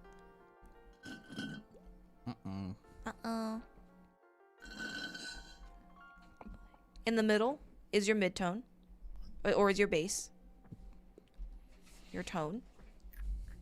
This is like the average of all your tones. Then you have your darks. So like, let's say this is in the middle.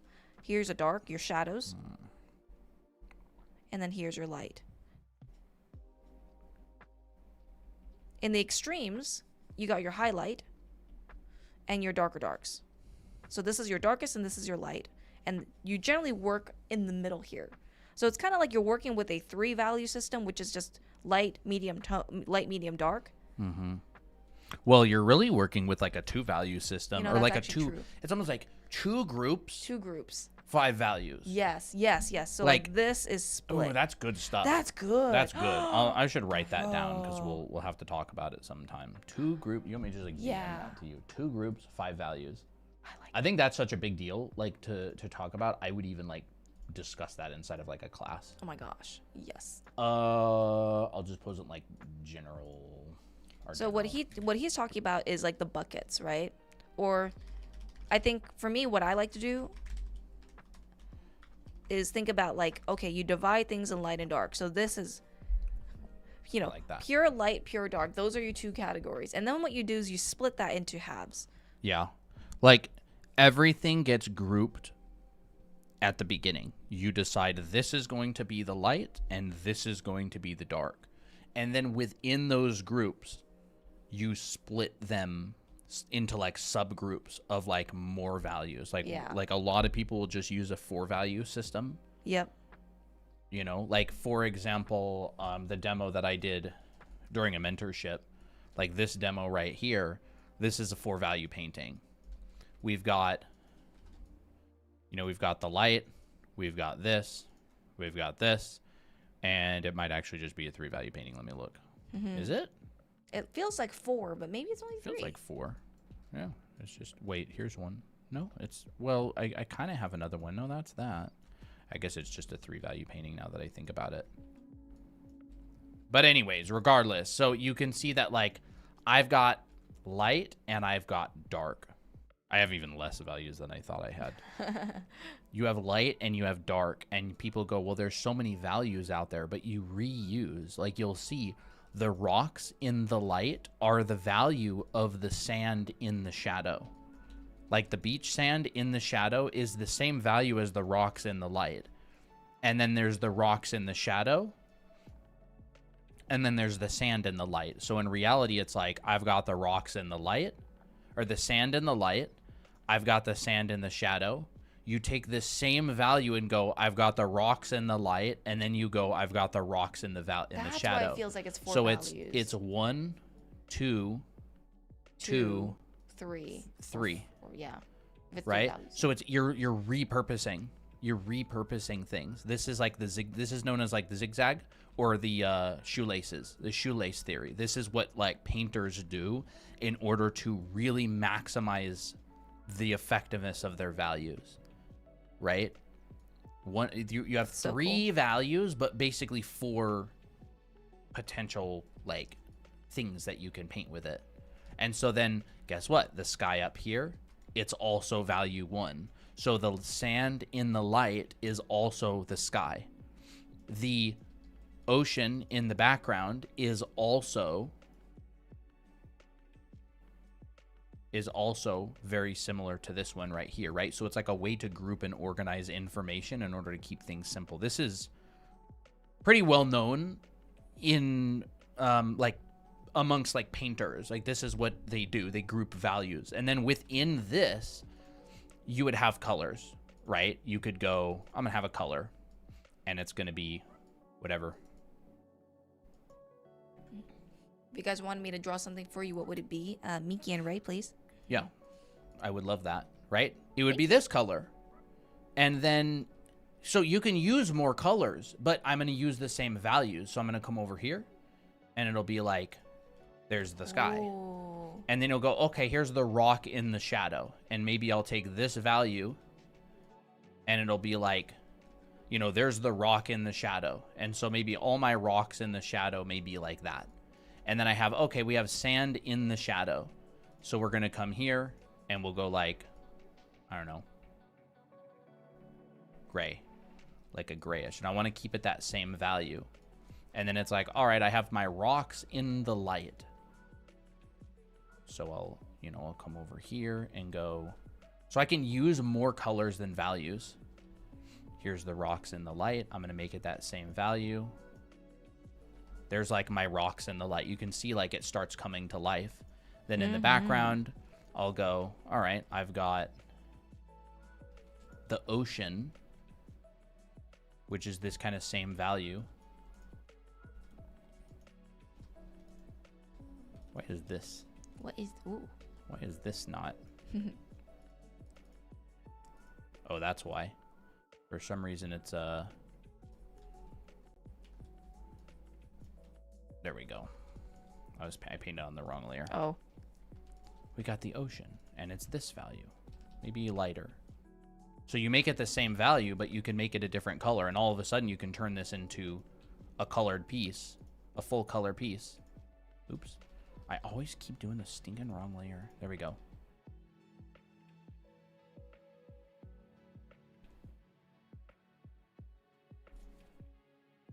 Yeah. Looks good. Just got Right. here. What are you guys doing? You can turn it into color very, very quickly. And the colors themselves don't matter because the values are already established. So all of our rocks in the light, we're going to go, here's rock in the light color. All of our rocks in the light, here's rock in the light color. All of our rocks in the shadow, here's our rock in the shadow color. It's almost like you're literally looking at the posterized filter or the cutout filter. Yeah. Miku? No, not Miku. Miki, Colton's character. You can find our characters in our Discord. Right. Here's this. And then once you have something like this established, right? Because now it looks like a color piece, like a colored environment. You can go in here with gradients and you can sort of simplify this stuff. And you can go, okay, I'm going to make this more grayish blue. And then you can come in and be like, all right, I'm going to, holy moly, why is this brush so big? I said Miki, not Mickey Mouse. Miki is Colton's character. Yeah. She's one of our characters in our brand. If you want to go check out our characters, it's on our Discord server on character references. That's where you'll find our characters. See, this stuff happens super duper fast. Happens super fast. And this is like a rock, so I'll make that the rock in the light color. And it's on the wrong layer again for some reason. Allows us to see Miki as the new Mickey. That's funny. You know, and then inside of here you go, well, I can get bounce light. And so I don't really change the value very much, but I could add a little bit of warm bounce into those shadows. So you can see I've got this area right here and it's warmer, but if I turn it black and white, the value is pretty much the same. Wow. And so you can get a lot of nuance. You could put that same warm bounce up in like this area right here,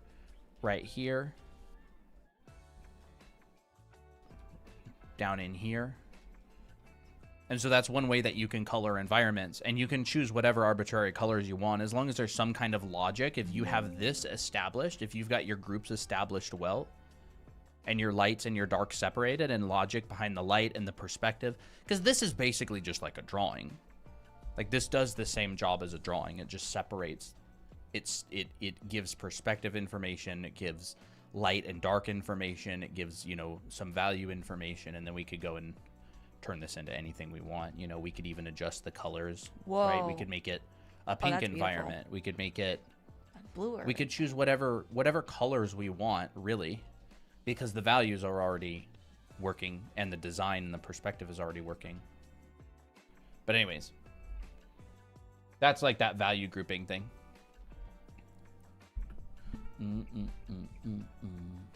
But yeah, value grouping is also really important for even clothing. Because it's like, if you see in this picture, you got like mostly dark. And so that's why I chose my midtones as this tone right here. Because it's like on the darker side, but it's not super light. And then I will see like, okay, how could I divide this now? Like, or like, here's my dark, which is this value. And then I have a little bit of light that's extra. So like I would say like these two values right here are closer together than this and this. Say like, look at this. I'll take this value right in here. Yeah, it doesn't feel too far off, but it's very far off from this one right here. Look at that contrast, right? So I will look for darks within darks, lights within lights, and then I'll just like draw the shapes of the shadows. So like, oh, here's a dark shadow, and it's the triangle right in here. Dark shadow. Is that from MHA? Yeah, that is dark shadow. Yeah. I knew it was from something. And then you like just start carving. So like separate your light and your dark. So you got your lit side and your dark side. Here's here's the dark. Here's the dark. I'm just gonna add it as like shapes. Here's dark. Here's dark. Very like it's very minimal. You only see in those like 3 areas, and then everything else, like all these dark bits, are just like more subtle, but like they're not everywhere. So now I've separated it out. And then what I do to kind of like capture this area without making it too, without using this value. So if I were to use this value and I started like describing this, that's too much of a punch in the face. It could work, but like I want it more subtle. How do you make textures like sand? Sand is kind of just like a relatively fine texture. Fox, do you still have that demo of that sand castle that I did a long time ago? Remember that? Let's see if Miss Secretary lives up to her name, because that's a pretty old image. One. Remember it had like the shovel in it? Because I could use that as an example. Yeah, Ben. I don't know who Ben is, but Ben? I'm glad you have it. Where is this layer? Yeah, if you want to know how to make textures like sand, again, like most things, it's people see things based on context a lot of the time. What's this? Whoa. Dragging on Dragoon sent 20 gift memberships.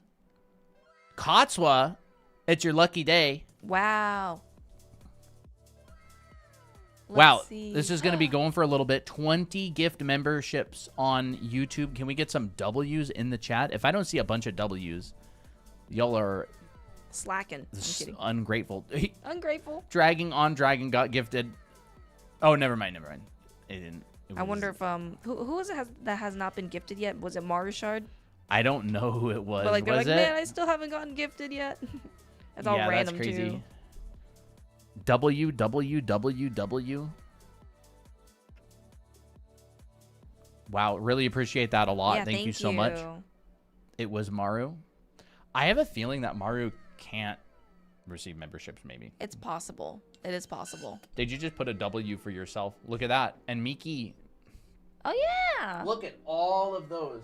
Can you see that, by the way, on YouTube? On the very top right. You can see little Miki's smirk with the so-and-so became a member, right? That's working. Bro, this brush is so good. I love painting with this brush on Procreate. Oh. Sand. 2 groups, 5 values. I like that. Separate the lights and the darks. Yeah, separate the lights and the darks. And then what you do is you'll find like hard versus soft shadows. So like I'll notice for this image, there's a lot of soft shadows, but that's because of a lot of like there's just a lot of light. And when there's a lot of light, things get soft. Whereas in contrast, this one right here is lit by a more singular light, so that's why the shadows are a lot harsher. And that's why you'll see a lot more crisper lines. So I will determine like, okay, where's crisp lines, where's soft lines? Soft lines tend to happen in transition areas, like from one side of the body going to another, right? So that there's like a form shadow.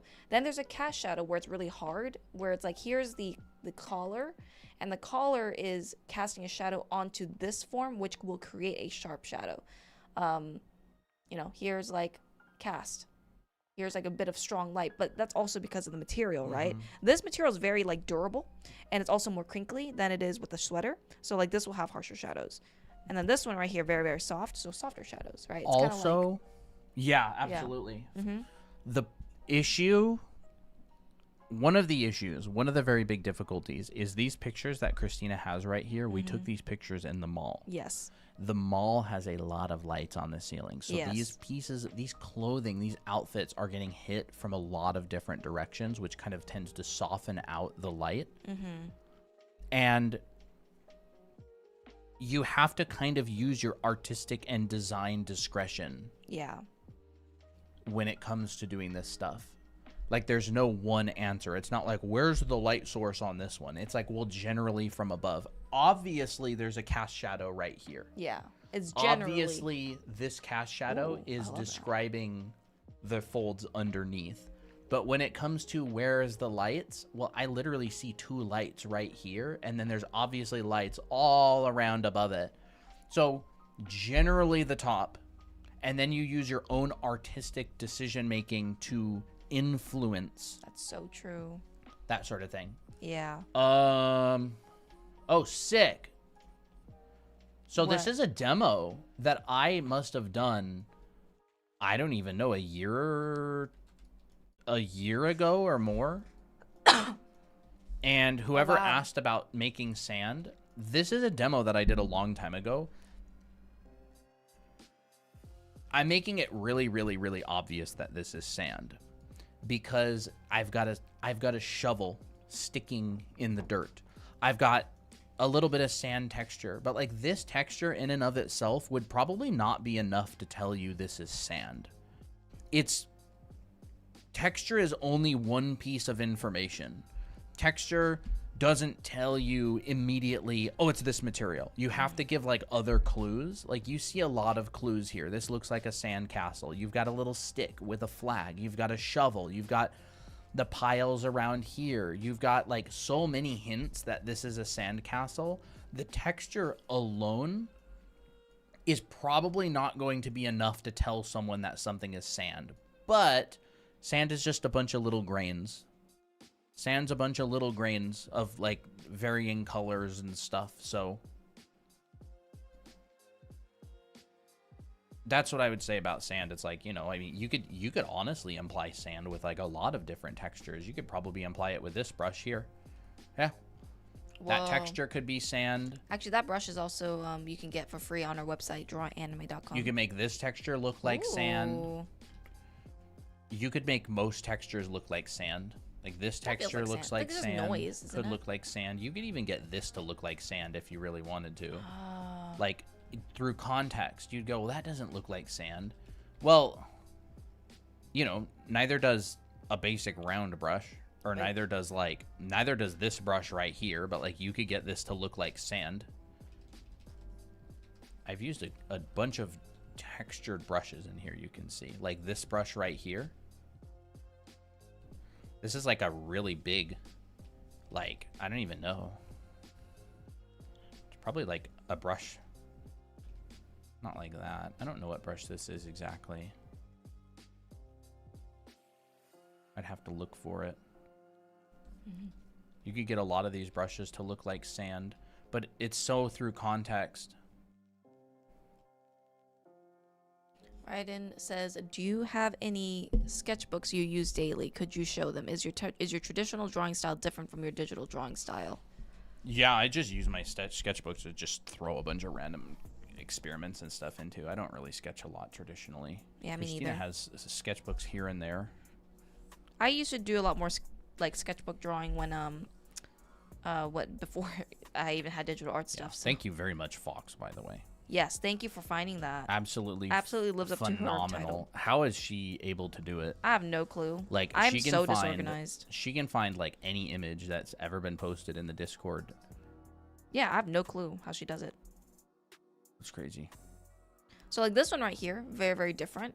Like sharp, almost like everywhere. So what I do, sometimes I'll even like do like a partial study where it's like, oh, if I get really confused around this part, I will just do an arm sleeve study. And I'll be like, okay, here's my shape. This is where sketching with shape is also really cool, right? You're like, okay, yeah, this is a really cool dynamic shape, and I'm going to use this for the sleeve. Here's the jacket. Here's the actual like sleeve. Here's how the arm kind of bows out a little bit. And then, okay, I see zigzag folds kind of curling into the arm. Mm-hmm. You know what else I see? What? I like this line. Oh yeah, that's a cool line. That's a cool line. Okay, we gotta draw that in there. What if we drew that line? Do it. Right. So it comes down out. So it's kind of like this. Hold up 1 second. I gotta. Okay, yeah. It's kind of like that. Ooh, look at Like, that's a cool line. That's like gesture right there. Yeah, like this peak right here. And that's also how leather jackets work too. And then it goes back around behind the form. Like, that's a really cool line. That's a cool line. There you go. Okay, I'm gonna try to draw that. Do it. It's like a little M. Yeah, I just noticed how it's a very dynamic line. Like, none of the curves, none of the wraps are like the same. That one's kind of wider. Then that other one is more squished, and then it comes like way down. It comes way down. Oh, way down. Okay, hold on. Yeah. See it? Here? Oh, okay. I'm just following that one single peak. Okay, that single peak. Okay. There we go. Yeah, I would say it even comes further towards the elbow. Look how close it is to the elbow. Oh, okay. Further like this. Yeah, it's like that. Okay. That's cool. That's cool. That's a cool line. It's like a little splat. Yeah. And then you can continue using that. Let's see how Applejack's doing. Apple. 3 little feet in the same shot. 1, 2, 3. Oh, you're so cute. Mascot. Are you happy? Happy baby? Happy little baby.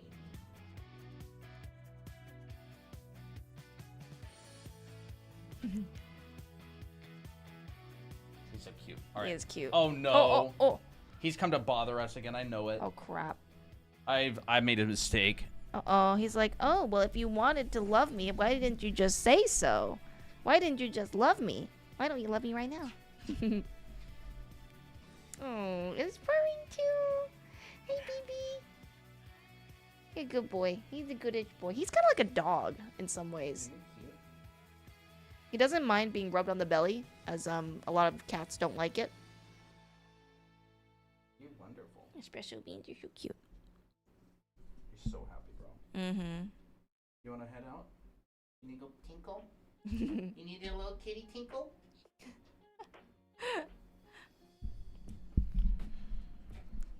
Bye, Tia. Bye. Have a good one. So cute. Very. Oh, I guess he's back. I guess he doesn't never want to had tinkle. He never just had wants to bother us. get revenge. So, actually, another thing about these folds is now you squint. Are you done? Are you done, kitty? No, you're not done. Applejack has blocked. Hold on. Come here. Look at the camera. There you go.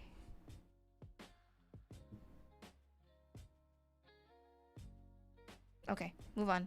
Move on with your life.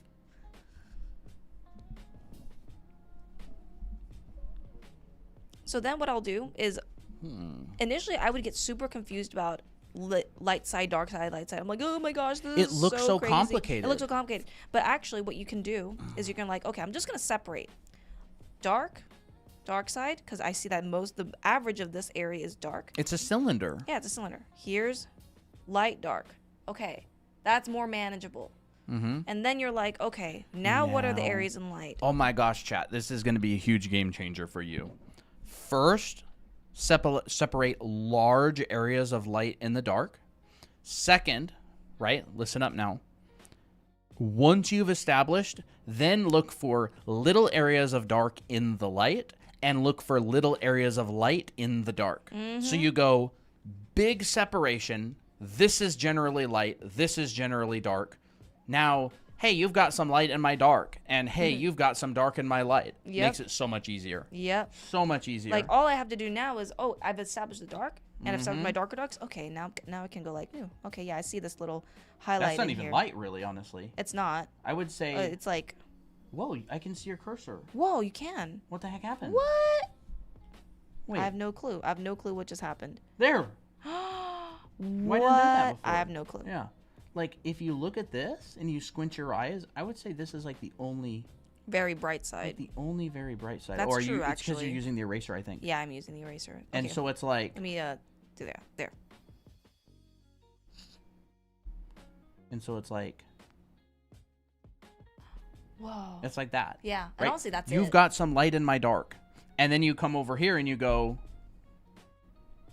Oh. Gotta go on that dark side. and you've then got whoop. some dark in my light. Yep. And there it is. Like, there's the sleeve. There's a sleeve. Like, that's generally the sleeve. It's so much more manageable. And to make it even simpler, 2 cylinders. Yep. You've got a cylinder of the lower arm and you've got a cylinder of the upper arm. Mm-hmm. By the way, this brush you can get for free on our website. Is that crazy? It is crazy. Like, you look at that sleeve and that would give any person nightmares. It would. It would give me nightmares. Like, look at that sleeve and tell me that's not so complicated. You gotta trust in the training. It's a cylinder facing down and a second cylinder facing sideways. What do we know about cylinders? Well, the one that's coming towards us has a lit side and a shadow side. Mm-hmm. And the one that's facing down is just generally dark overall. Yep. Look how much more manageable that looks. Yeah. But like, Hey, I'm not- Maisie. yeah. That is true. The only really like bright side is this area. Well, I was just squinting is all. Yeah, that's Like, true. were you squinting? I wasn't squinting. Okay. And That's then, why. guess what?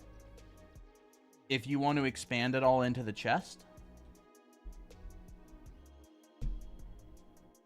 Oh my gosh. there it is. That Top of looks the so shoulders lit. good. Chest is dark. That's and good. if there's boobies, then chest is partially lit. And then chest is partially shadowed. Cuz it's now like a triangle instead, like a pyramid that kind of comes out. Or like a triangular prism. Yep. So it's like the more that you can make something low poly, the easier time you're going to have. I like this better.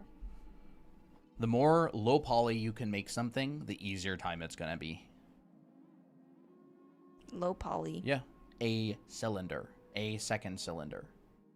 And then, you know, you just lower the polygons of a cylinder and you go, I've got a top, I've got a side, I've got a bottom.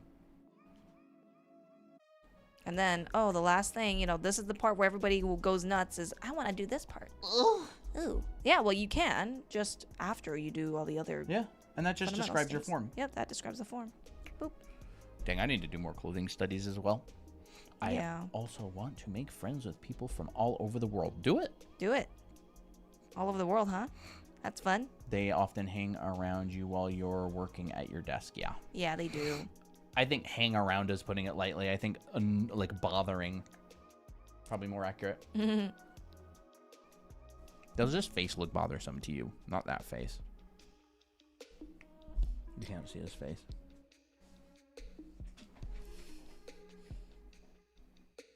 Is that the face of a bothersome kitty to you? No. Kind of actually. He is quite bothersome. But Very it's bothersome. out of love. Lovely. What's true about our live stream? This is we've kind of just been talking about a variety of things. A lot about A lot of clothes. A lot of clothes today. But also, you know, environments and stuff. I kind of like the idea of clothes being a story. You got to find the story within the clothes. Like for me, if I'm looking at this outfit, for example, the story of the clothes to me is this.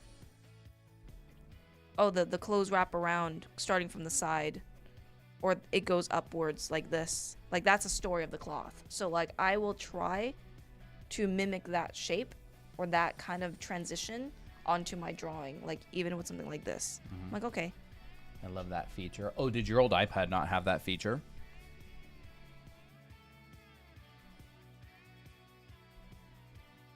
Mimic. There we go. There's a story of the cloth. Right? No calculations needed.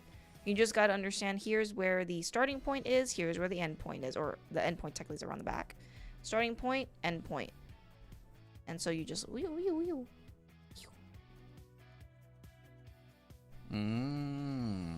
That's cool. Do you like your new iPad? Have you been using it?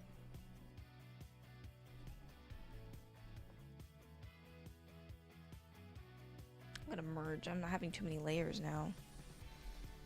Goodbye, old layers. By the way, our anime art school, once again, is 20% off right now with the code WINTER. We created a school or a 1-year self-paced recorded program for people who want to learn the fundamentals. We give assignments and all that stuff, so you don't have to think about what should I draw, what should I practice, how should I practice. We basically figure all that out for you, and you basically take it like a college alternative. So it is currently 20% off with the code WINTER. Or a college supplement, honestly. Or, yeah, honestly, college supplement as well. I think a college supplement is actually a great way to use Anime Art School. Ooh, someone says... Yes, 20% off. What? Dragging... I'll just call it dragon. How would you shade different parts of armor? I'm trying to wrap my brain around fantasy armor. Different parts of armor. A lot of the time they'll be very primitive forms. What material? Like metal? Metal. Like metallic armor? Is it suitable for an absolute beginner? Yes, we take you from the very beginning. Yeah. Like we treat it like a college, right? So it's like if you get into a college and you take figure drawing class day 1. Yeah. But I do have to tell you, like, it is a fundamentals school. So it's not like draw the owl, here's the circle, here's this. It's not like that. A hand-holding type. It's a very theory-heavy school, and you do a lot of practice. So you'll learn about, like, gesture drawing. You'll learn about the basics of shape language, color theory. You'll learn the basics of costume and outfit drawing. You'll learn the basics of anatomy. You'll learn the muscles. You'll learn, proportion, gesture, simple volumes. Like, there's a lot. There's just a lot. There's a lot. It's like a college. Too. Character design, how to do variations. This is like much later in the class. Yeah, that's way later. But like, in the beginning. I would say, like, stuff that's early on is, like, you jump into drawing and practicing heads at different angles. There's a perspective class. I literally teach from the very basics of, like, 1-point perspective. Yep, here's some exercises. Perspective. Yeah, like 1-point perspective, 2-point, 3-point perspective, and then we do a ton of exercises. A lot of dimensional drawing things from different angles. Simple blocks first. Like, we don't necessarily say, oh, here's one line, then do the next line. It's not like that kind of hand-holding. We hand-hold you in a way that's like, okay, I'm going to show you how to draw these blocks in different angles and do it on, and you can do it on your own. Yeah. And you have assignments and stuff. So, like, that's what we mean by taking you from a beginner, right? Because, if you're like a beginner, you start by drawing and you just try your best, right? Yeah. So this is a lot of the stuff that we teach in our anime art school. Bro, I can't see anything in there. You then probably just leave it simple. Yeah, but I like see. that. That's kind of cool. That's cool. So yeah, here's even a clothing drawing. Basics of drawing clothes. How cloth works, like with dresses. How to render clothes, how to draw clothes from mannequins. So a lot of the stuff that even I teach currently here. This is kind of like the free trial version. So yeah, currently, once again, 20% off with the code WINTER. Take a screenshot. What are the class prices right now? I would like to try a class even though I am busy or lazy. So the class prices right now with the 20% off is what? How much? $390. Like $397. $397. Yeah. Without it, it's like $497. Yeah, it's about $100 off. Yeah. And it's the complete program. So we only have it up as a complete program. It's a school. It's all built to go together.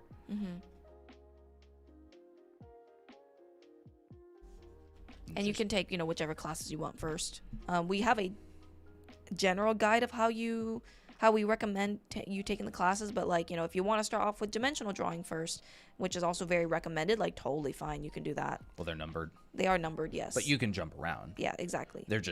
It's built like a college. Like, you wouldn't take a college and jump immediately to term 6. Yeah. You'd go through it in the order that they expect you to go through it because it's like a foundational thing it builds. But you're allowed to. You do unlock it. Yes, you are allowed. Yes. I wouldn't really recommend it. I was thinking Juliet would look great in this outfit.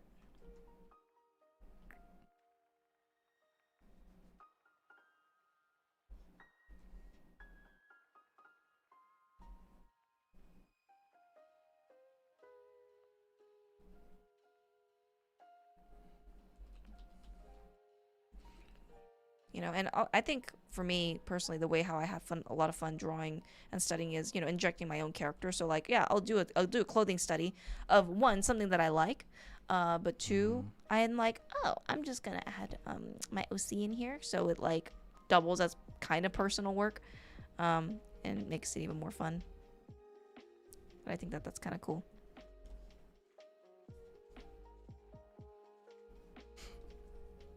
For the armor thing, Mm-hmm.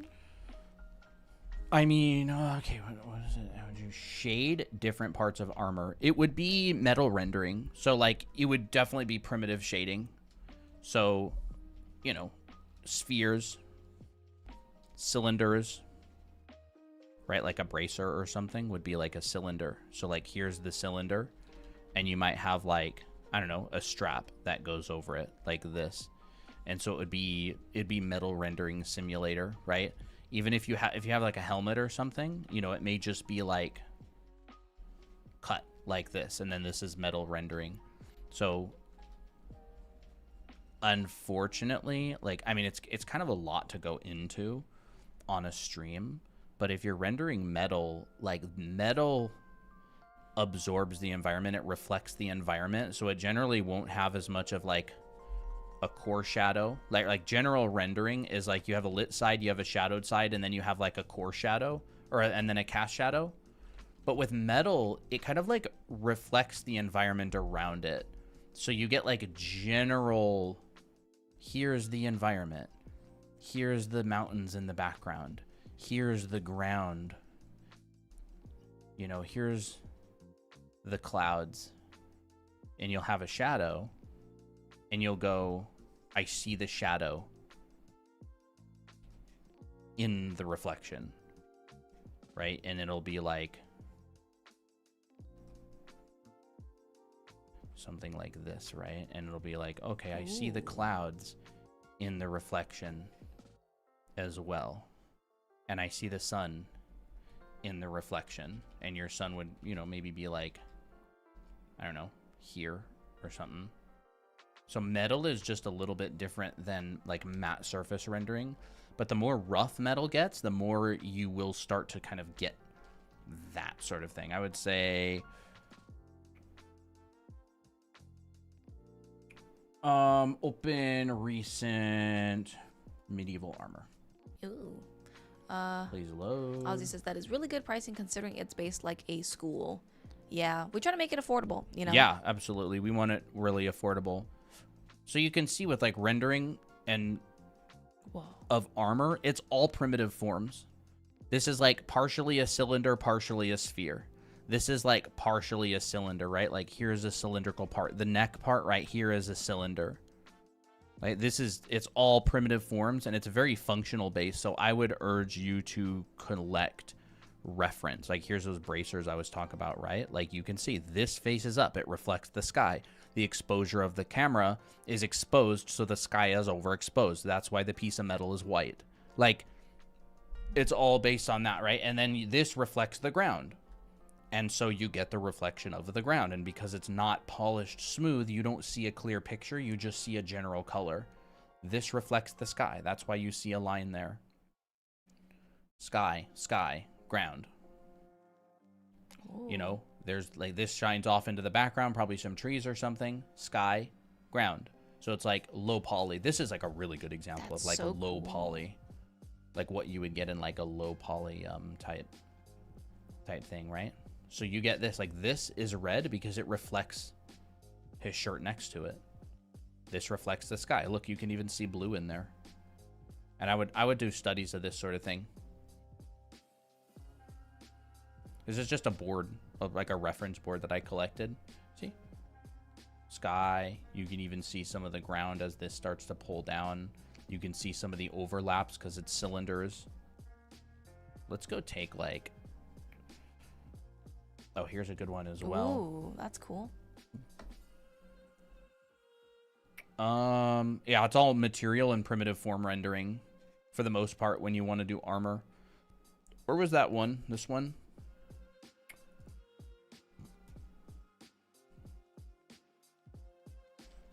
Like this is the study that I've been doing, this little sketch.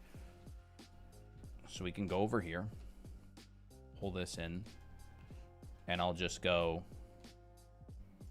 you know, give a little bit of tone. Maybe it could be like something like this, probably a lot brighter. Oh. Give a little bit of tone. for the background. Red sleeve.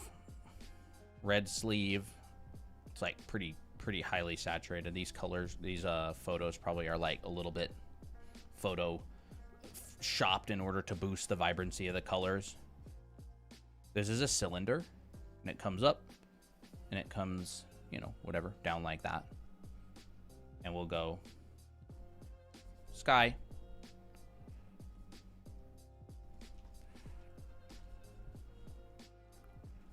This. That. And so like it already starts to kind of take on that property because it's like a metal cylinder, right? So if we have a cylinder right here, we'll go, here's a cylinder. Here's where it reflects the sky.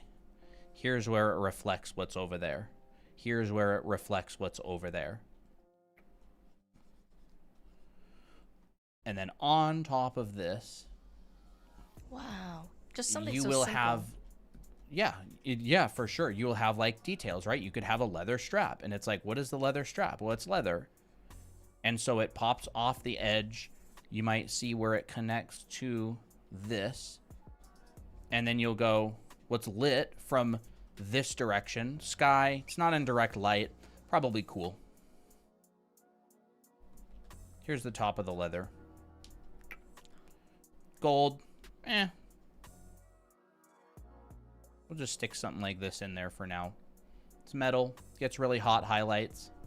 We'll just do that. Because we get a hot highlight on the top of it, right? Dark down here. Man, that And we looks so can cool. go You did it so effortlessly too. couple holes. This type of thing tends to happen. It's wrapping around the cylinder. And then we go... We'll get this piece coming through. Like, you see what I mean? Like, it's very much, what material do I have? What lighting situation do I have? So in my mind, I'm going, it is skylight, sky, light, which means cool, soft. So I rendered this leather cool, soft. I took this leather, I took my little color wheel here, I pushed it to cool, I grayed it down a bit, and I brought it up. And like, this is a little bit too cool. More gray. So like something like that, right? And then whatever the heck is on this over here. See? And you can see it. I didn't even look at the picture, but you can see that, like, I take this. This is a very cool light hitting. That looks completely blue. I made the leather more brown. This is red. This is cool right here, right? This is like rough, or this is smooth, and this is like rough. Oh my gosh. Yeah, there's different metal textures in there too. Different metal textures, right? You come in here and you just go like rougher metal kind of looks like frosted. Yeah. I don't know. I don't really know why I did it on this little one right here instead of the big one, but whatever. And I come up, make it bigger. Maybe I'll just make this the big one. How about that? Sure. And then I'll go, well, this kind of comes up, and I can just use this color as the line. Just because I'm going to paint it anyways, so who cares? And then I'll just go, oh, this is kind of cool. Like, okay, you know, here's that red sleeve. Let's just say it's like, there's red sleeve, red skull. Is that like Avengers thing? I think so. I think that's in like Captain America's world or something. Yeah. You know, this to me feels like it would be even like more warm, like greenish warm or something. Maybe it's like plants and grass and stuff down there. But like every single time I render something, I'm thinking, what's the light? Like, what is this reflecting? Because painting metal is literally like painting an environment just on a surface. Like sky, you know, ground. Painting metal is not painting metal. Painting metal is painting everything around the metal. Like, but just applied to the metal, like in a like a really blurry way. That's what painting metal is. That's like why a Gaussian blurred. Yeah, that's why people have such a hard time painting metal, is because painting metal is just environment painting onto a surface. Wow.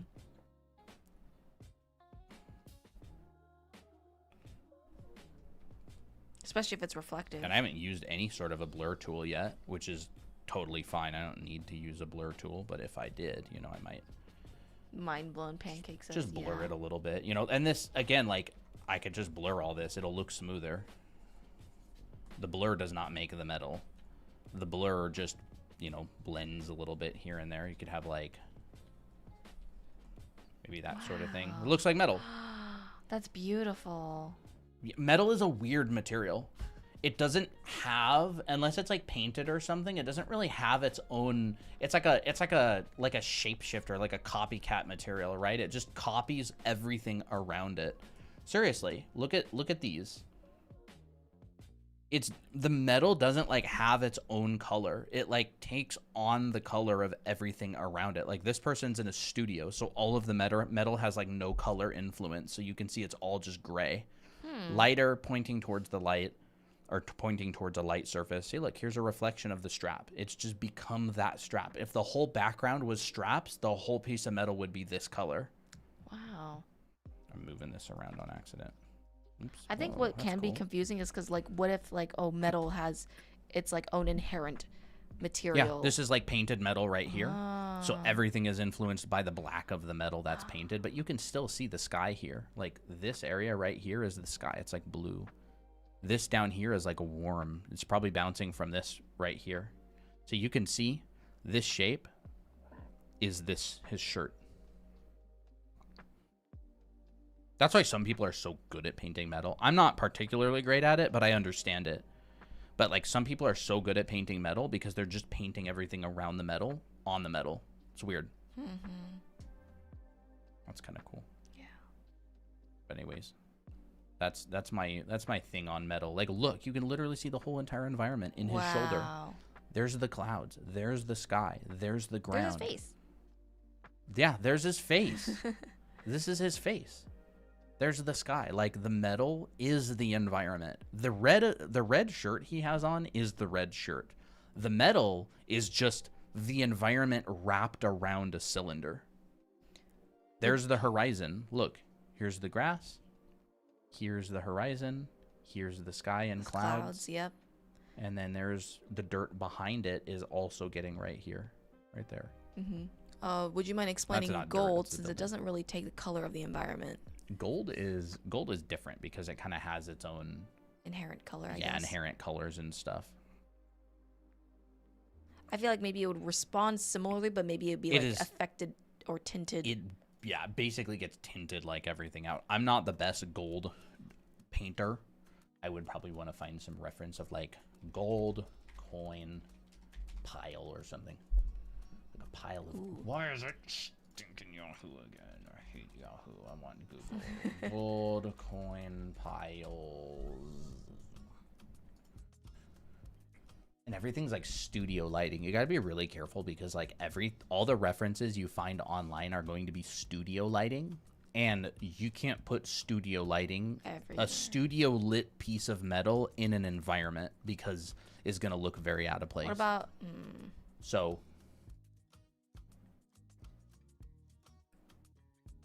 someone holding gold? Maybe, I don't know.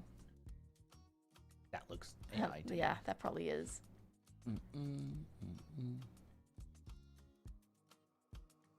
Hard to find those kind of pictures.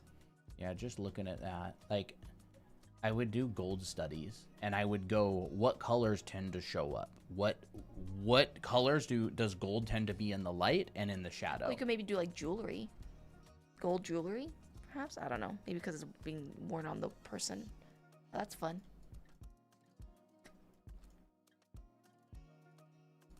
This has the colors.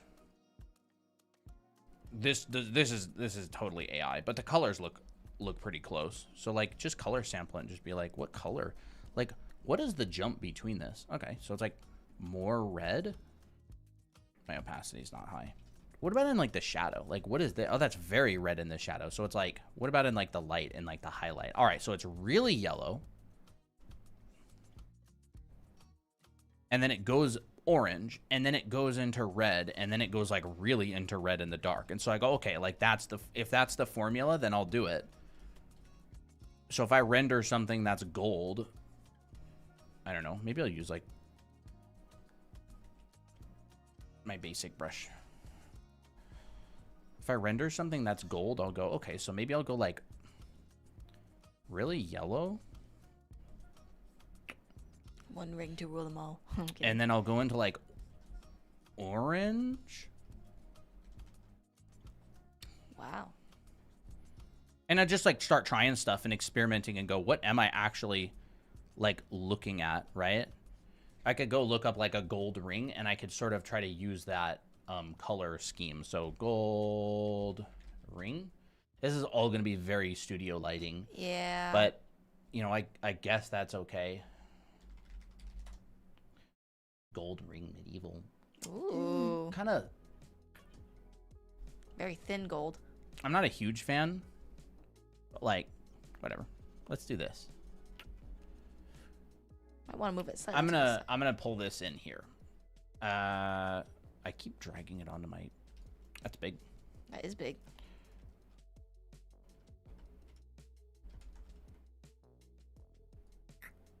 All right, let's maybe do something along the lines of that. I'll just like color sample. And I'll like go orange,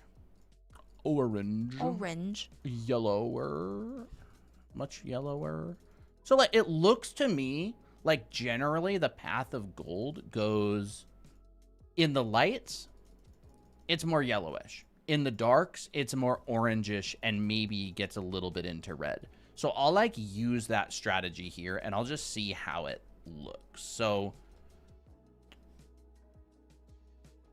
actually, I'm not even gonna do this. I'm gonna straight up just paint a gold cylinder. I'm not even gonna paint a ring. I'm just draw straight up.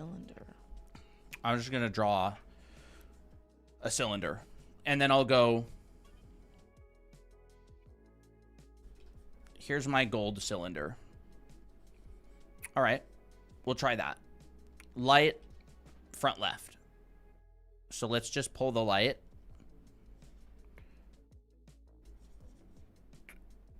There.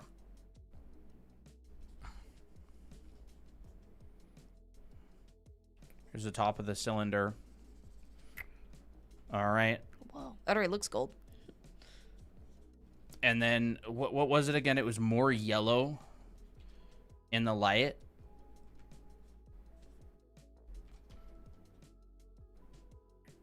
Pretty gold. That does look pretty gold. Kind of goldish. What do y'all think? I like Is that kind of goldish? That sounds like a name, Goldish. Goldish. Oddish. Like, that's how I would do it. But it's still metal, right? Like, I still know that I'm getting really, really, really heavy influence of the environment in terms of, like, the lighting and everything. Like, that, to me, looks, you know, kind of goldish. And then I'm going to go, like, okay, well, maybe I'll do this. And then, like, what happens to gold? Like, what the heck? Like, what happens to gold? Does it get, like, scratched and stuff? I'm sure it does. So then let's put, like, scratches on it. There. Wow. That's kind of interesting. Cool.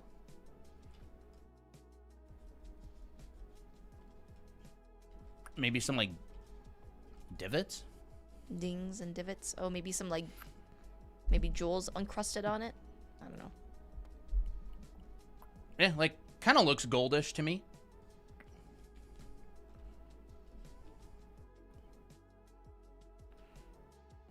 How about we do this?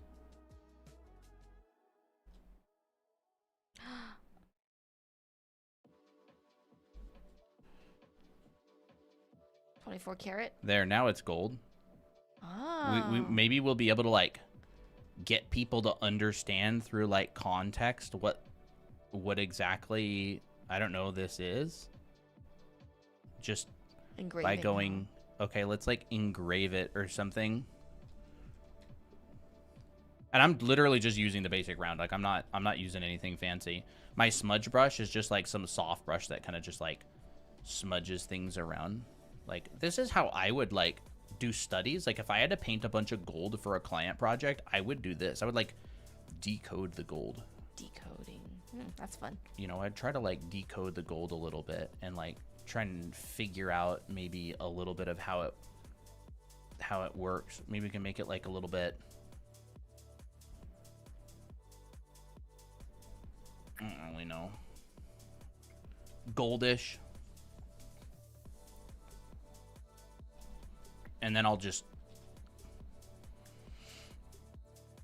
I feel like you might need to move the drawing over a little bit on TikTok. There we go. I'll just make like the shadow go... Maybe like back there.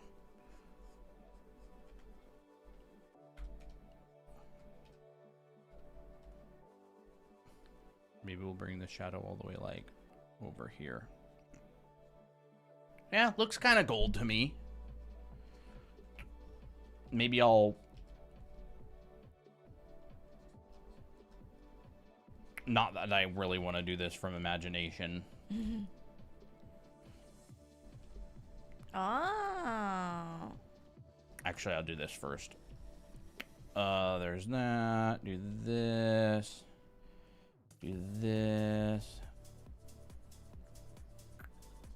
Might want to scoot it over again. There we go. And again, it's that's context. beautiful. Like gold goes with gems. So when you see gold, you go, "Is this brass?" It's not. It doesn't look brass to me. Brass is more.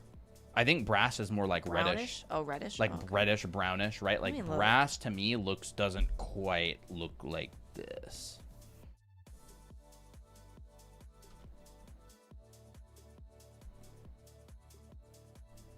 Maybe we'll just try, you know, something along the lines of this. Okay, yeah, brass is more reddish. There's like a gold thing. Yeah, gold enough. Ha ha. Gold enough.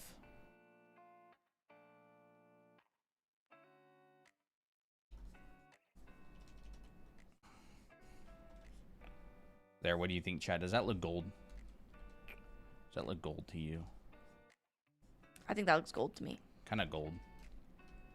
It's a little messy, but it could be cleaned up. I think things are in the right place. What if we actually went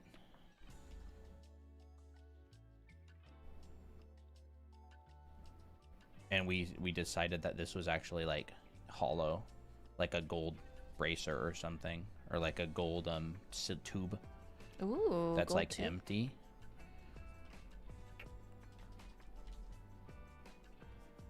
Not too bad for the first try.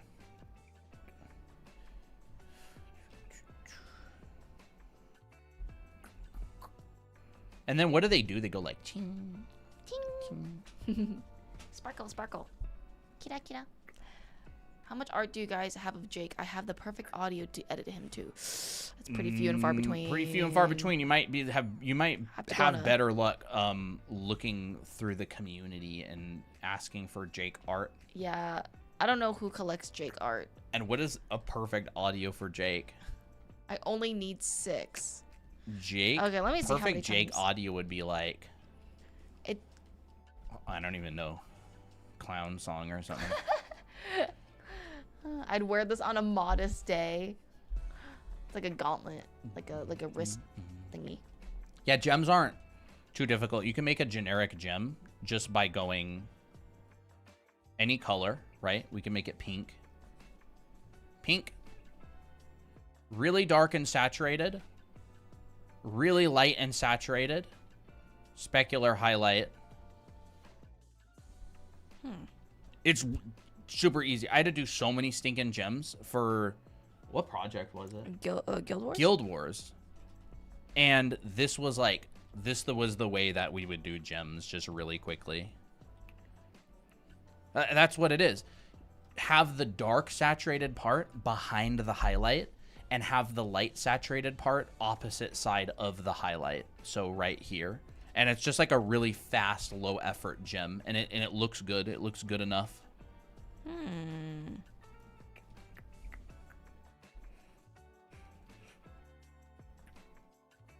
Actually, let's literally just...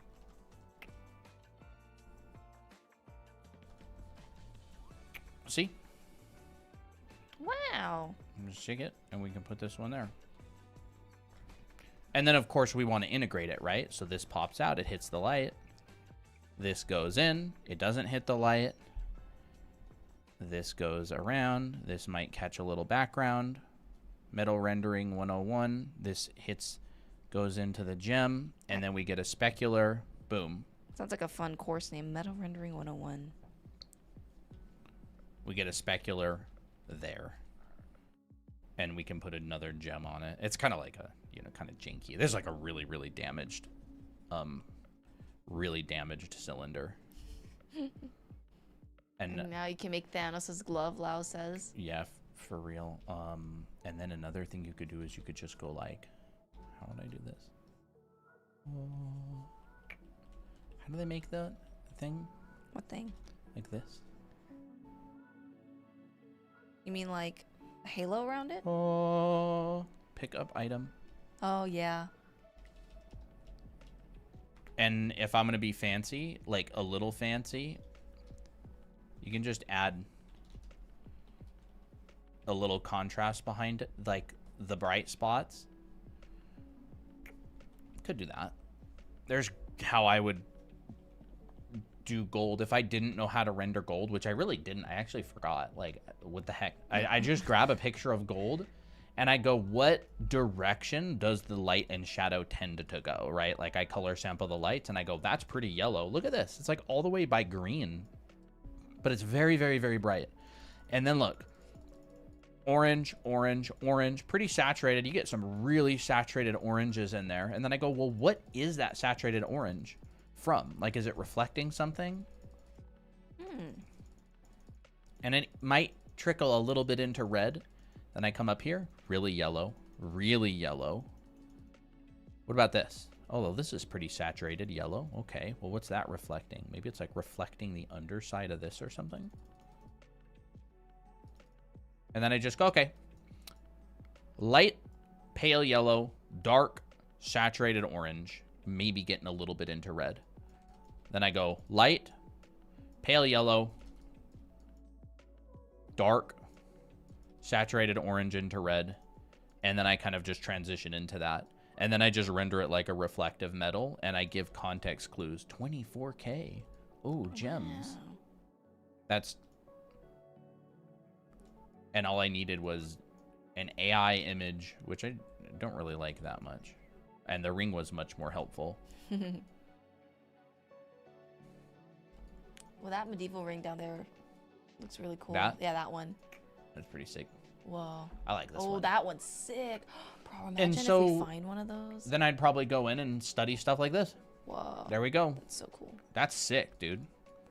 Now that we know how to render gold, all that's left is to draw different stuff and find references and try it.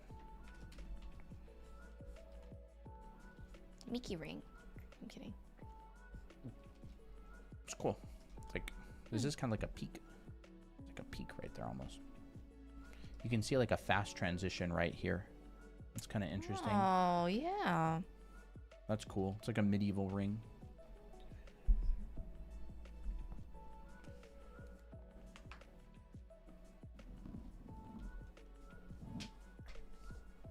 Everything I do, everything I study is for the sole purpose of understanding, so I know what's going on. That's it. Look at this guy. Ooh. Look how red this is. Like, watch the color, right? I'm going Whoa. into pink, and I'm going down saturated. See? Red, right here. Watch, it's gonna go like this. And then it's gonna go a little bit into pink. See, here we go.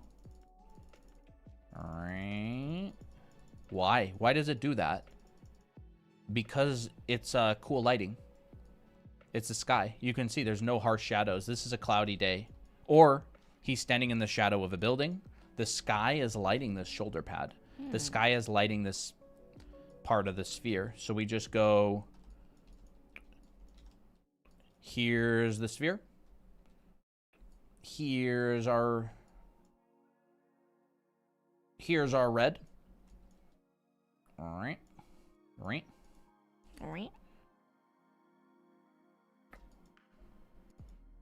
There is our ambiently lit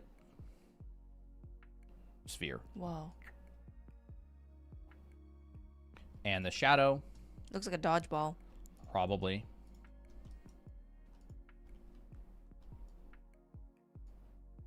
would just kind of be like that. This is a very ambiently lit sphere on a cloudy day. And that's exactly how this is rendered right here. So like I'm really only interested in how and why.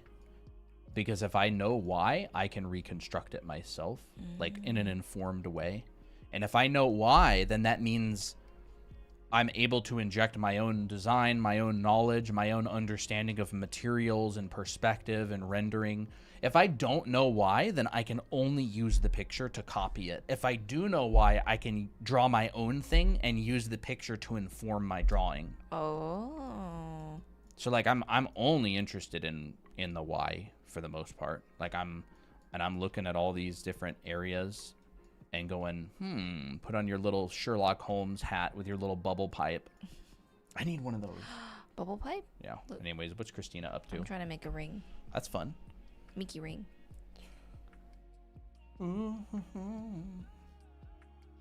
It's a good little material lesson. Yeah.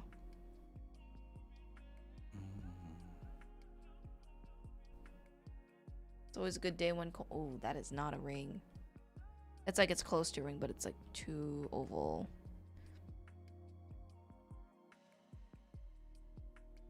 There we go.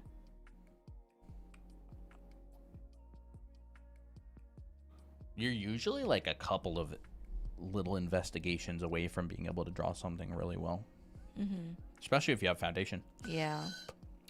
I like that. Couple of little investigations away. Yeah. Like I just ran an investigation into gold. And it's like, I get it. It's metal. I know how metal works. Here's how the colors go. And it's a soft metal, so it gets dinged easily.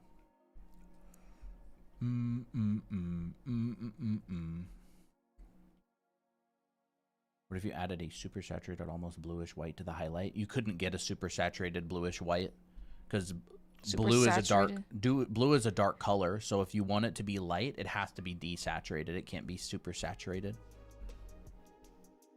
So like, if I go blue and I go super saturated, it's super dark. It's like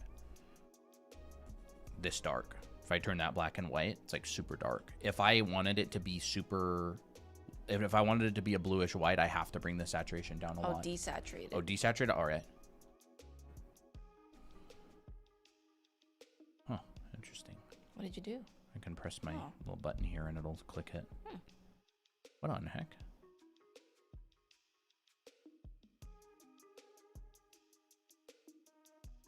Weird. Just messing around. I love that detailed looking art style, but when you zoom in, it's like 5 strokes. Brush economy. Yeah, that's painting.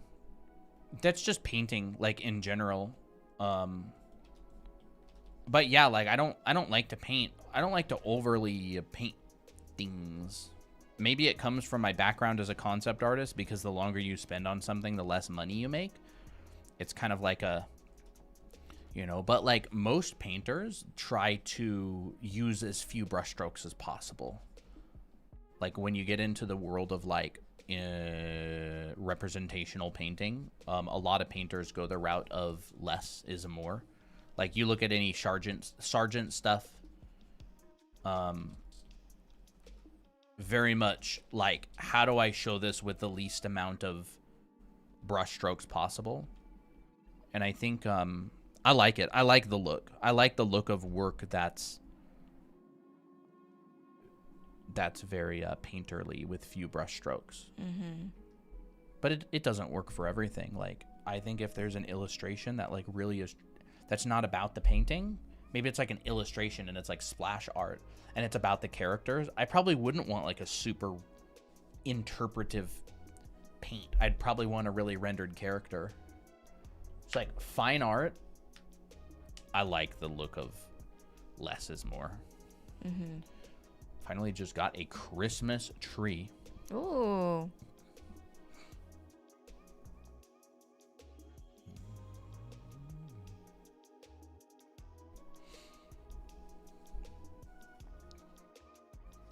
when I was in school, I got a critique by a guy. He worked at Activision. He was working on the Black Ops games. This was back in 2016. He was working on like Call of Duty Black Ops 2 or 3 or something. And he gave me a portfolio critique, and he told me that and I was doing some like 3D modeling and stuff, and he told me that my stuff kind of looked like toys. Oh.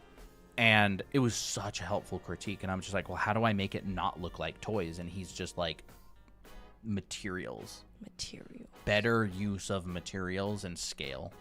Like a lot of the time, if you have trouble, if you paint things and it tends to look like toys, it's because just the material isn't quite there. Like, because like toys will have like one material or two materials. It's like if you paint like a Tonka truck, it's like the scratches, or if you have a Tonka truck, it's like the scratches are really big for the truck, right? Like things don't just size up. They change function. Yeah, like they don't just size up. Like a scratch on a toy car is not what a scratch on a real car looks like.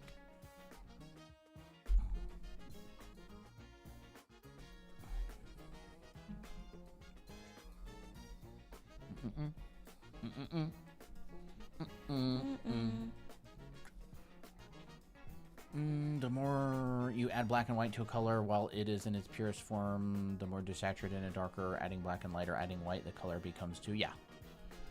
Yeah, well, adding white or black will desaturate a color.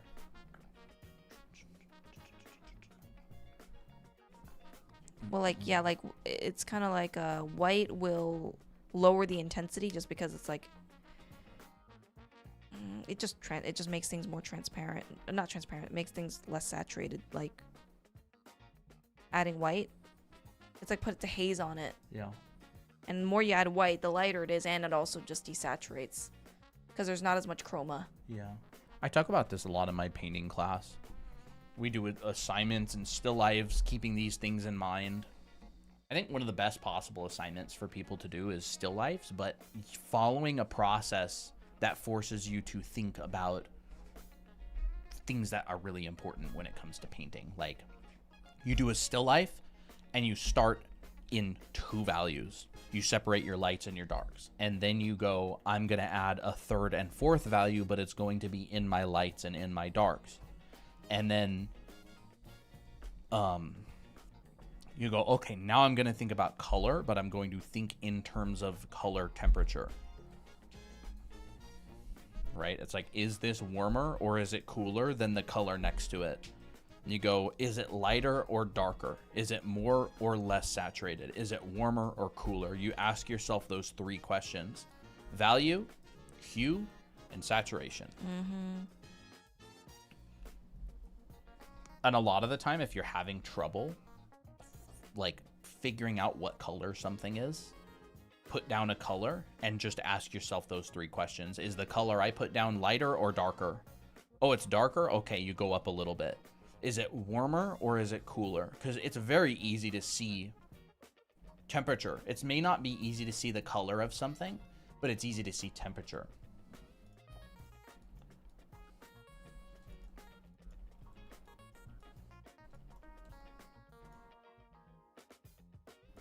Easy to see temperature, huh? Mm-hmm. I like that.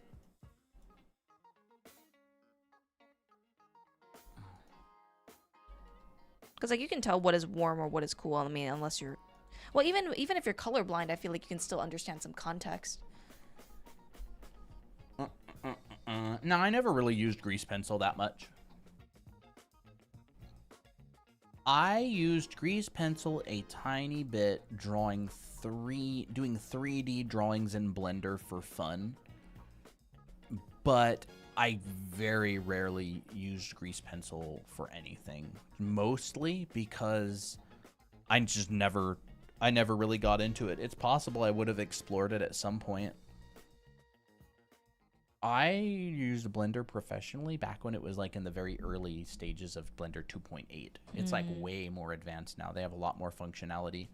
I started using Blender right after 2.8 came out. I never used Blender 2.79.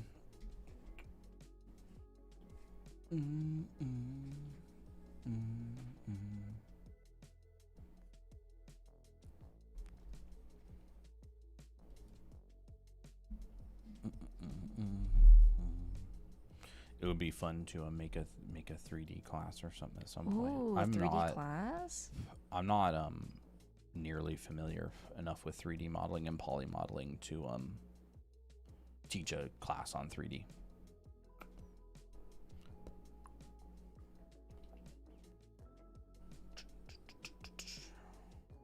Gotta love the extra planet in the sky.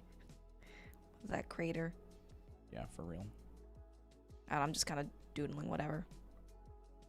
I got inspired by your studies, and I was like, maybe I'll do something.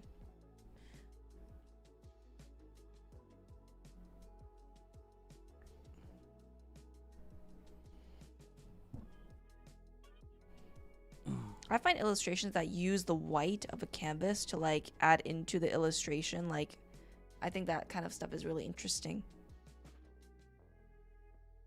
Like what if I used a cloud for this? I don't know. Created like an extra border. Elf Tira? Yeah, I think Elf Tira. Well, that's actually kind of cool.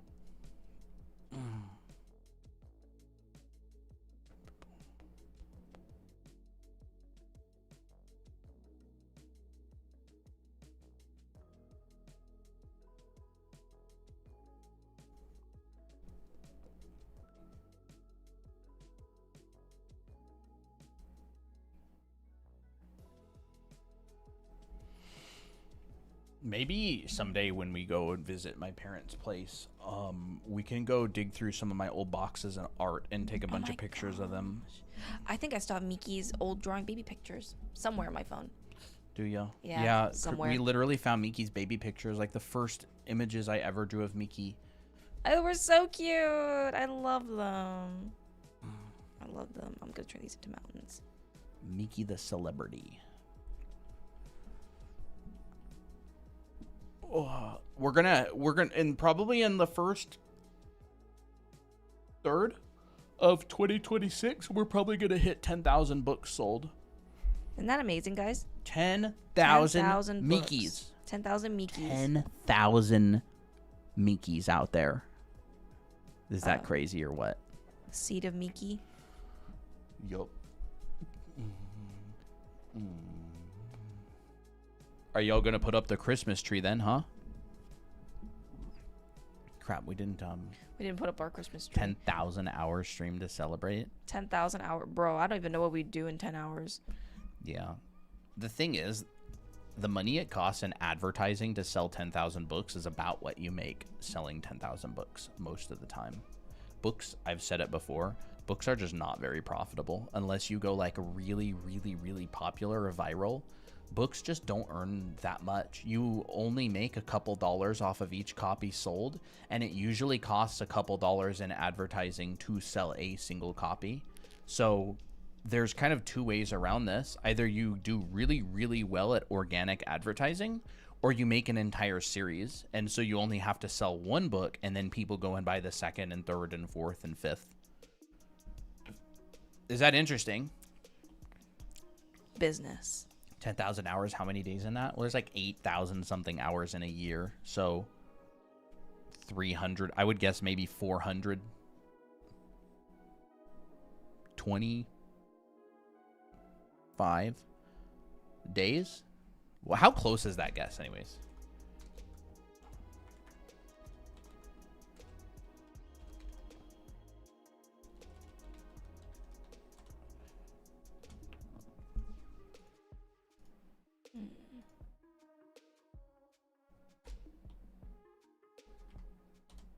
$416 days. Whoa. I was pretty close. Wow. 416.66666. 7? I'm kidding. Maybe round up to 417. Cyber, you can't say that number here. People are going to start going bananas. I technically said it, but I don't think you heard me. 6-7. Yeah. I saw this video of this kid, this like really, really young kid, like a toddler, and he was like counting, and he's like 4, 5, 6, and then he like couldn't like count higher. But then as soon as he realized the next number was 7, he was like, Is that like actually real? Yeah, I think it was a real video. It was like this toddler that was like counting, and the comments were like, "Oh, he used, he learned a 6-7. He learned the meme before he could even count." That was kind of funny. Like, it makes sense. You're exposed to it more. Yeah, you're exposed to the meme version, not the. You know, the crazy thing is, one of the comments. What? That's gonna be a nostalgic meme for this kid. Yeah. 6-7 is going to be nostalgia. 6-7 is going to be nostalgia for some people. It's already nostalgia for me. Keep that in the back of your mind as you become old. You're like, are these kids these days? You're going to see these memes and they're going to be like, oh, back in the good old days. There's going to be like a Hope Core videos of the good old days where 6-7 was the meme. Just saying. Just saying. You know that song is literally just counting, is it?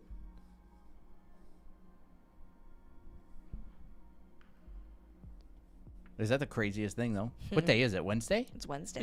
You can't do game night on a Wednesday night. That's illegal. That is illegal. Wait, do y'all have a school? Are you out of school yet? What is it? The 17th? Surely you guys are on vacation. Surely. You guys are probably on winter break by now, right? You guys are so on vacation, right? Cyber, are you still in school or are you Working. working? I mean, like, she's working. I know you're working, but like, are you still in school as well? Do you go to like college or something? Or are you just like chilling? I'm not. I totally dropped out. No, I'm out right now. I'm on vacation until January 12th. Okay. What? I wish my vacations were that long. Finals week? Why are you here? Why are you putting up a Christmas tree instead of doing finals week? It's been finals week for everyone unless you have a 3-week break. But how do you explain to Mara then? That's more than 3 weeks for sure.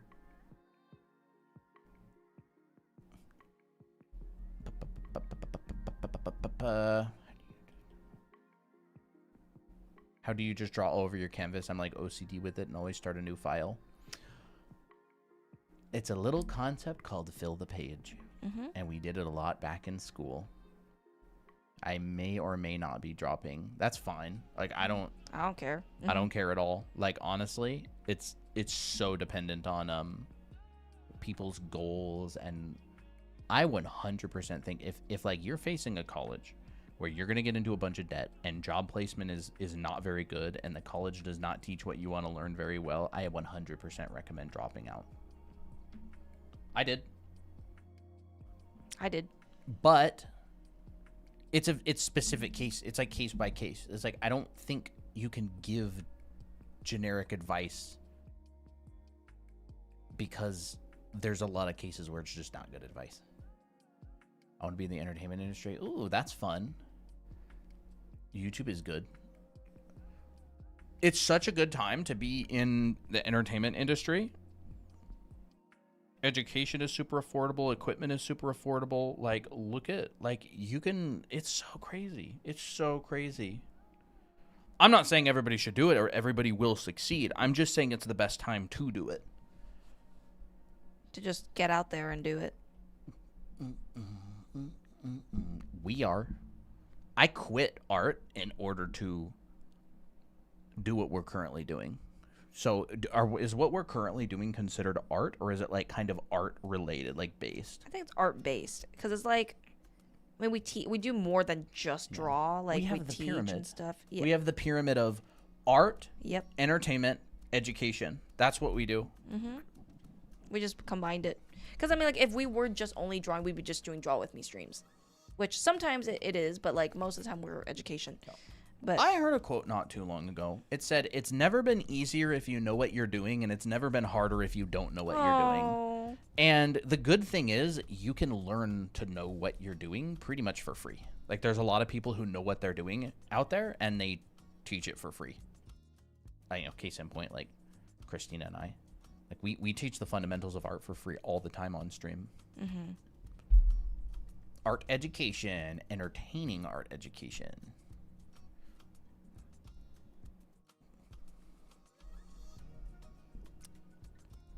Let me think. I don't even know where my horizon is.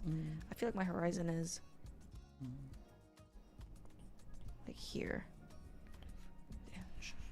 I hate to say it, but a lot of art teachers have never done art professionally. they went, like, they've never become like a professional level artist. Like, they go to school to learn about art and they graduate after they get their master's and they like go into teaching, and they've like never done art. So just be careful. Look at that baby Applejack. You little silly little gray face, your little silly eyes, your little that point different direction. Like, I think there's a lot of really great art teachers out there. I would never take someone's advice without vetting whether they know what they're talking about, or always just kind of keep it suspended, like maybe it's right, maybe it's not, I'm not sure. Like, and make your own determination, right? Like, does someone, like, does this kind of make sense? Does it seem like it's probably true? And then take a bunch of different people's advice who all know what they're talking about it and go. Because, like, there's also a bunch of correct advice too. Like, there's a lot of good advice out there that's different from other people's good advice.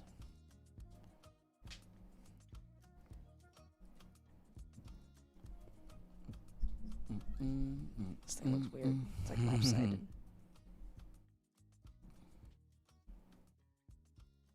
Applejack, yeah, he's right here.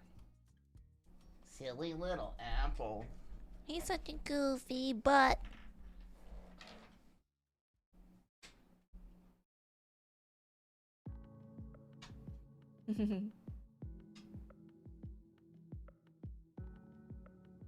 I love it when he just like moves his paw, like just.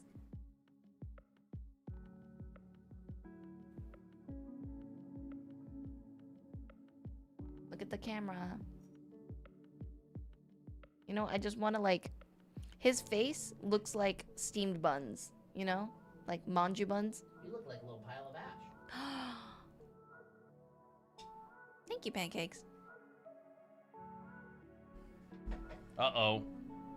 I he asked for that. Uh-oh. He's like, Well, since I'm woken up, I might as well cruise over and get pet. You want pets? I'll give you a little silly little pile of ash. A little fluffy ash Dust pile. bunny. Little dust bunny. Fluffy dust bunny. Dusty little baby. You're dusty, huh? Hello. Hello, cutie. Hello. You have such beautiful green eyes. Steel gray eyes. He's purring pretty good. Put the mic to him. And see if they can hear him. Maybe a little bit. I like how people just assume that it's Tira. But, I mean, it is Tira, but, like, I could have not made it Tira, you know? You know what I mean? It is Tira, but Like, initially, this wasn't supposed to be Tira, but then I'm like, you know what? I might as well. there's a reason for the assumptions for sure. Yeah, there is a reason. Crap, I never finished my little outfit study. It's kind of cute. I like it. Do you like my little... Dumb painting? Dumb painting? I think it's cute. I like it. I think so. Yeah, but chat said it's Tira. So much love for Tira lately. I agree. I need to draw her more. I like her. I like drawing her. What if I did this? Ooh, actually, wait a Crap, second. I'm out of juice. I just realized. No, Cinema Roll. Whoa, apple. Cinema Roll, this is your fault. Pew. Tira is one of my favorites. Fox, how many favorites do you have? Whoa there, Apple. You're going to click on Kinda something cool you're too, not supposed to actually. click on. What if Applejack clicked the mouse and it accidentally like banned like a regular? Yeah, you're cute.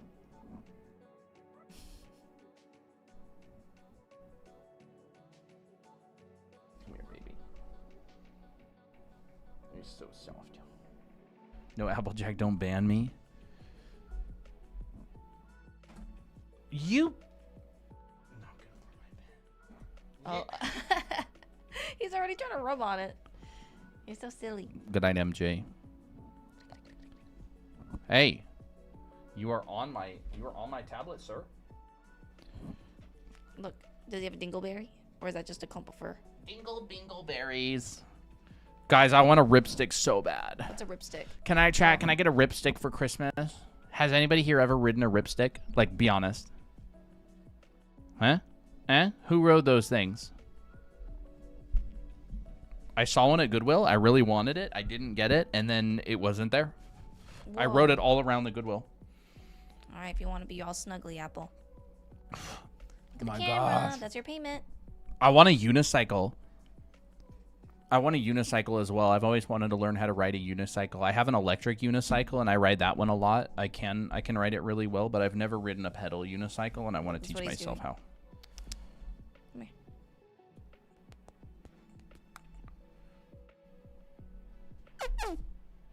Y'all have never seen a ripstick before. You know what a ripstick is? It's like a two-wheeled skateboard. It kind of looks like this. He's literally headbutting my pen. Oh my gosh, bro. This is the Applejack we wanted. This is the Applejack we thought we were buying when he got here. Okay. A ripstick looks like this. Bye, It's kind MJ. of like this. You bud, get out of here. Come to me. Oh my gosh. Come to me. I know you want to rub something. I'm so bad at drawing these things, dude. It kind of looks like this. Cool speed forms. Hey, come here. What the heck does a ripstick look like? It's like a two-wheeled skateboard. It kind of looks like this. That like twists and turns and stuff. Yeah. And It kind of looks like that. Like that. I've Good never night, drawn Lau. a ripstick before. Good night.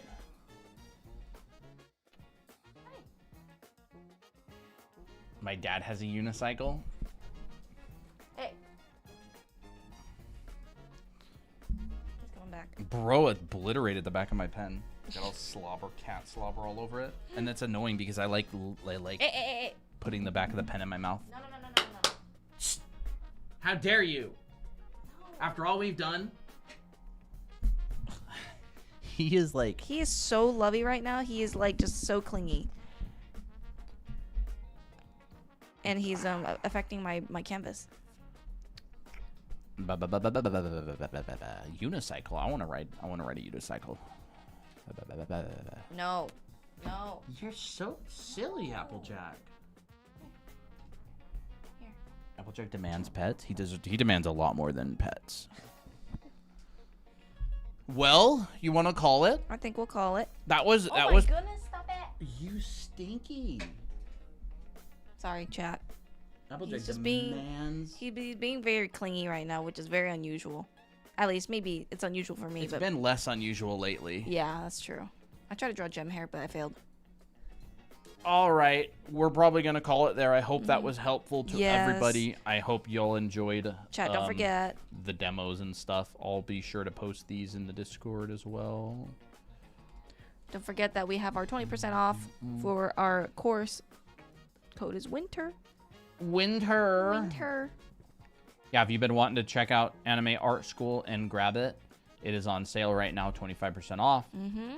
If you want to learn the fundamentals of Arta. Anime Arta School. All right, I'll post all these. I need to like do a better job. Nicole and I drew organizing. Faye and Juliet, Oh, that's fun. sort of, using this outfit. But they're matching. All right, let me copy this. I do not want to liquefy. I want to copy. I'll post this because I always forget to post stuff in the Discord. Live demos. Mm-hmm. There's that. I guess I'll just like... Oh, that's nice too.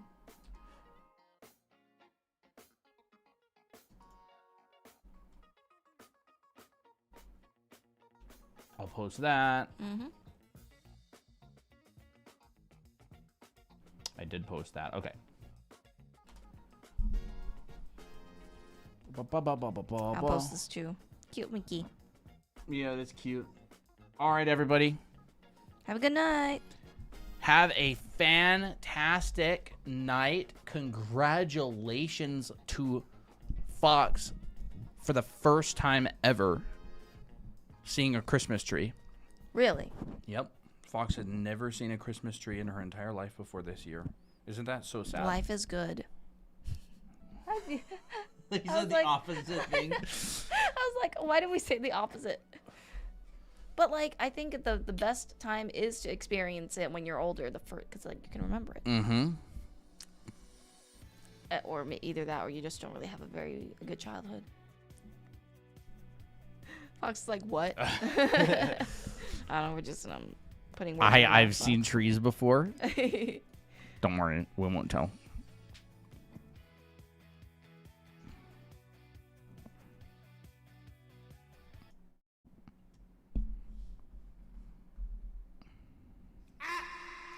Don't tell how that happened. She'll be mad.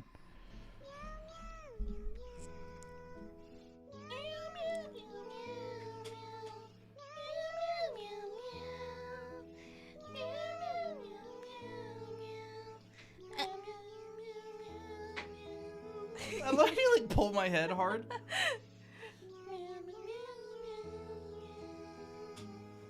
Don't forget to finish your Secret Santas or You're gonna become the Grinch. you're dead. You're dead to me if you don't finish. All right, bye-bye, everybody. Bye, chat. Have a good night. See ya, YouTube. Bye bye. Boy, boy.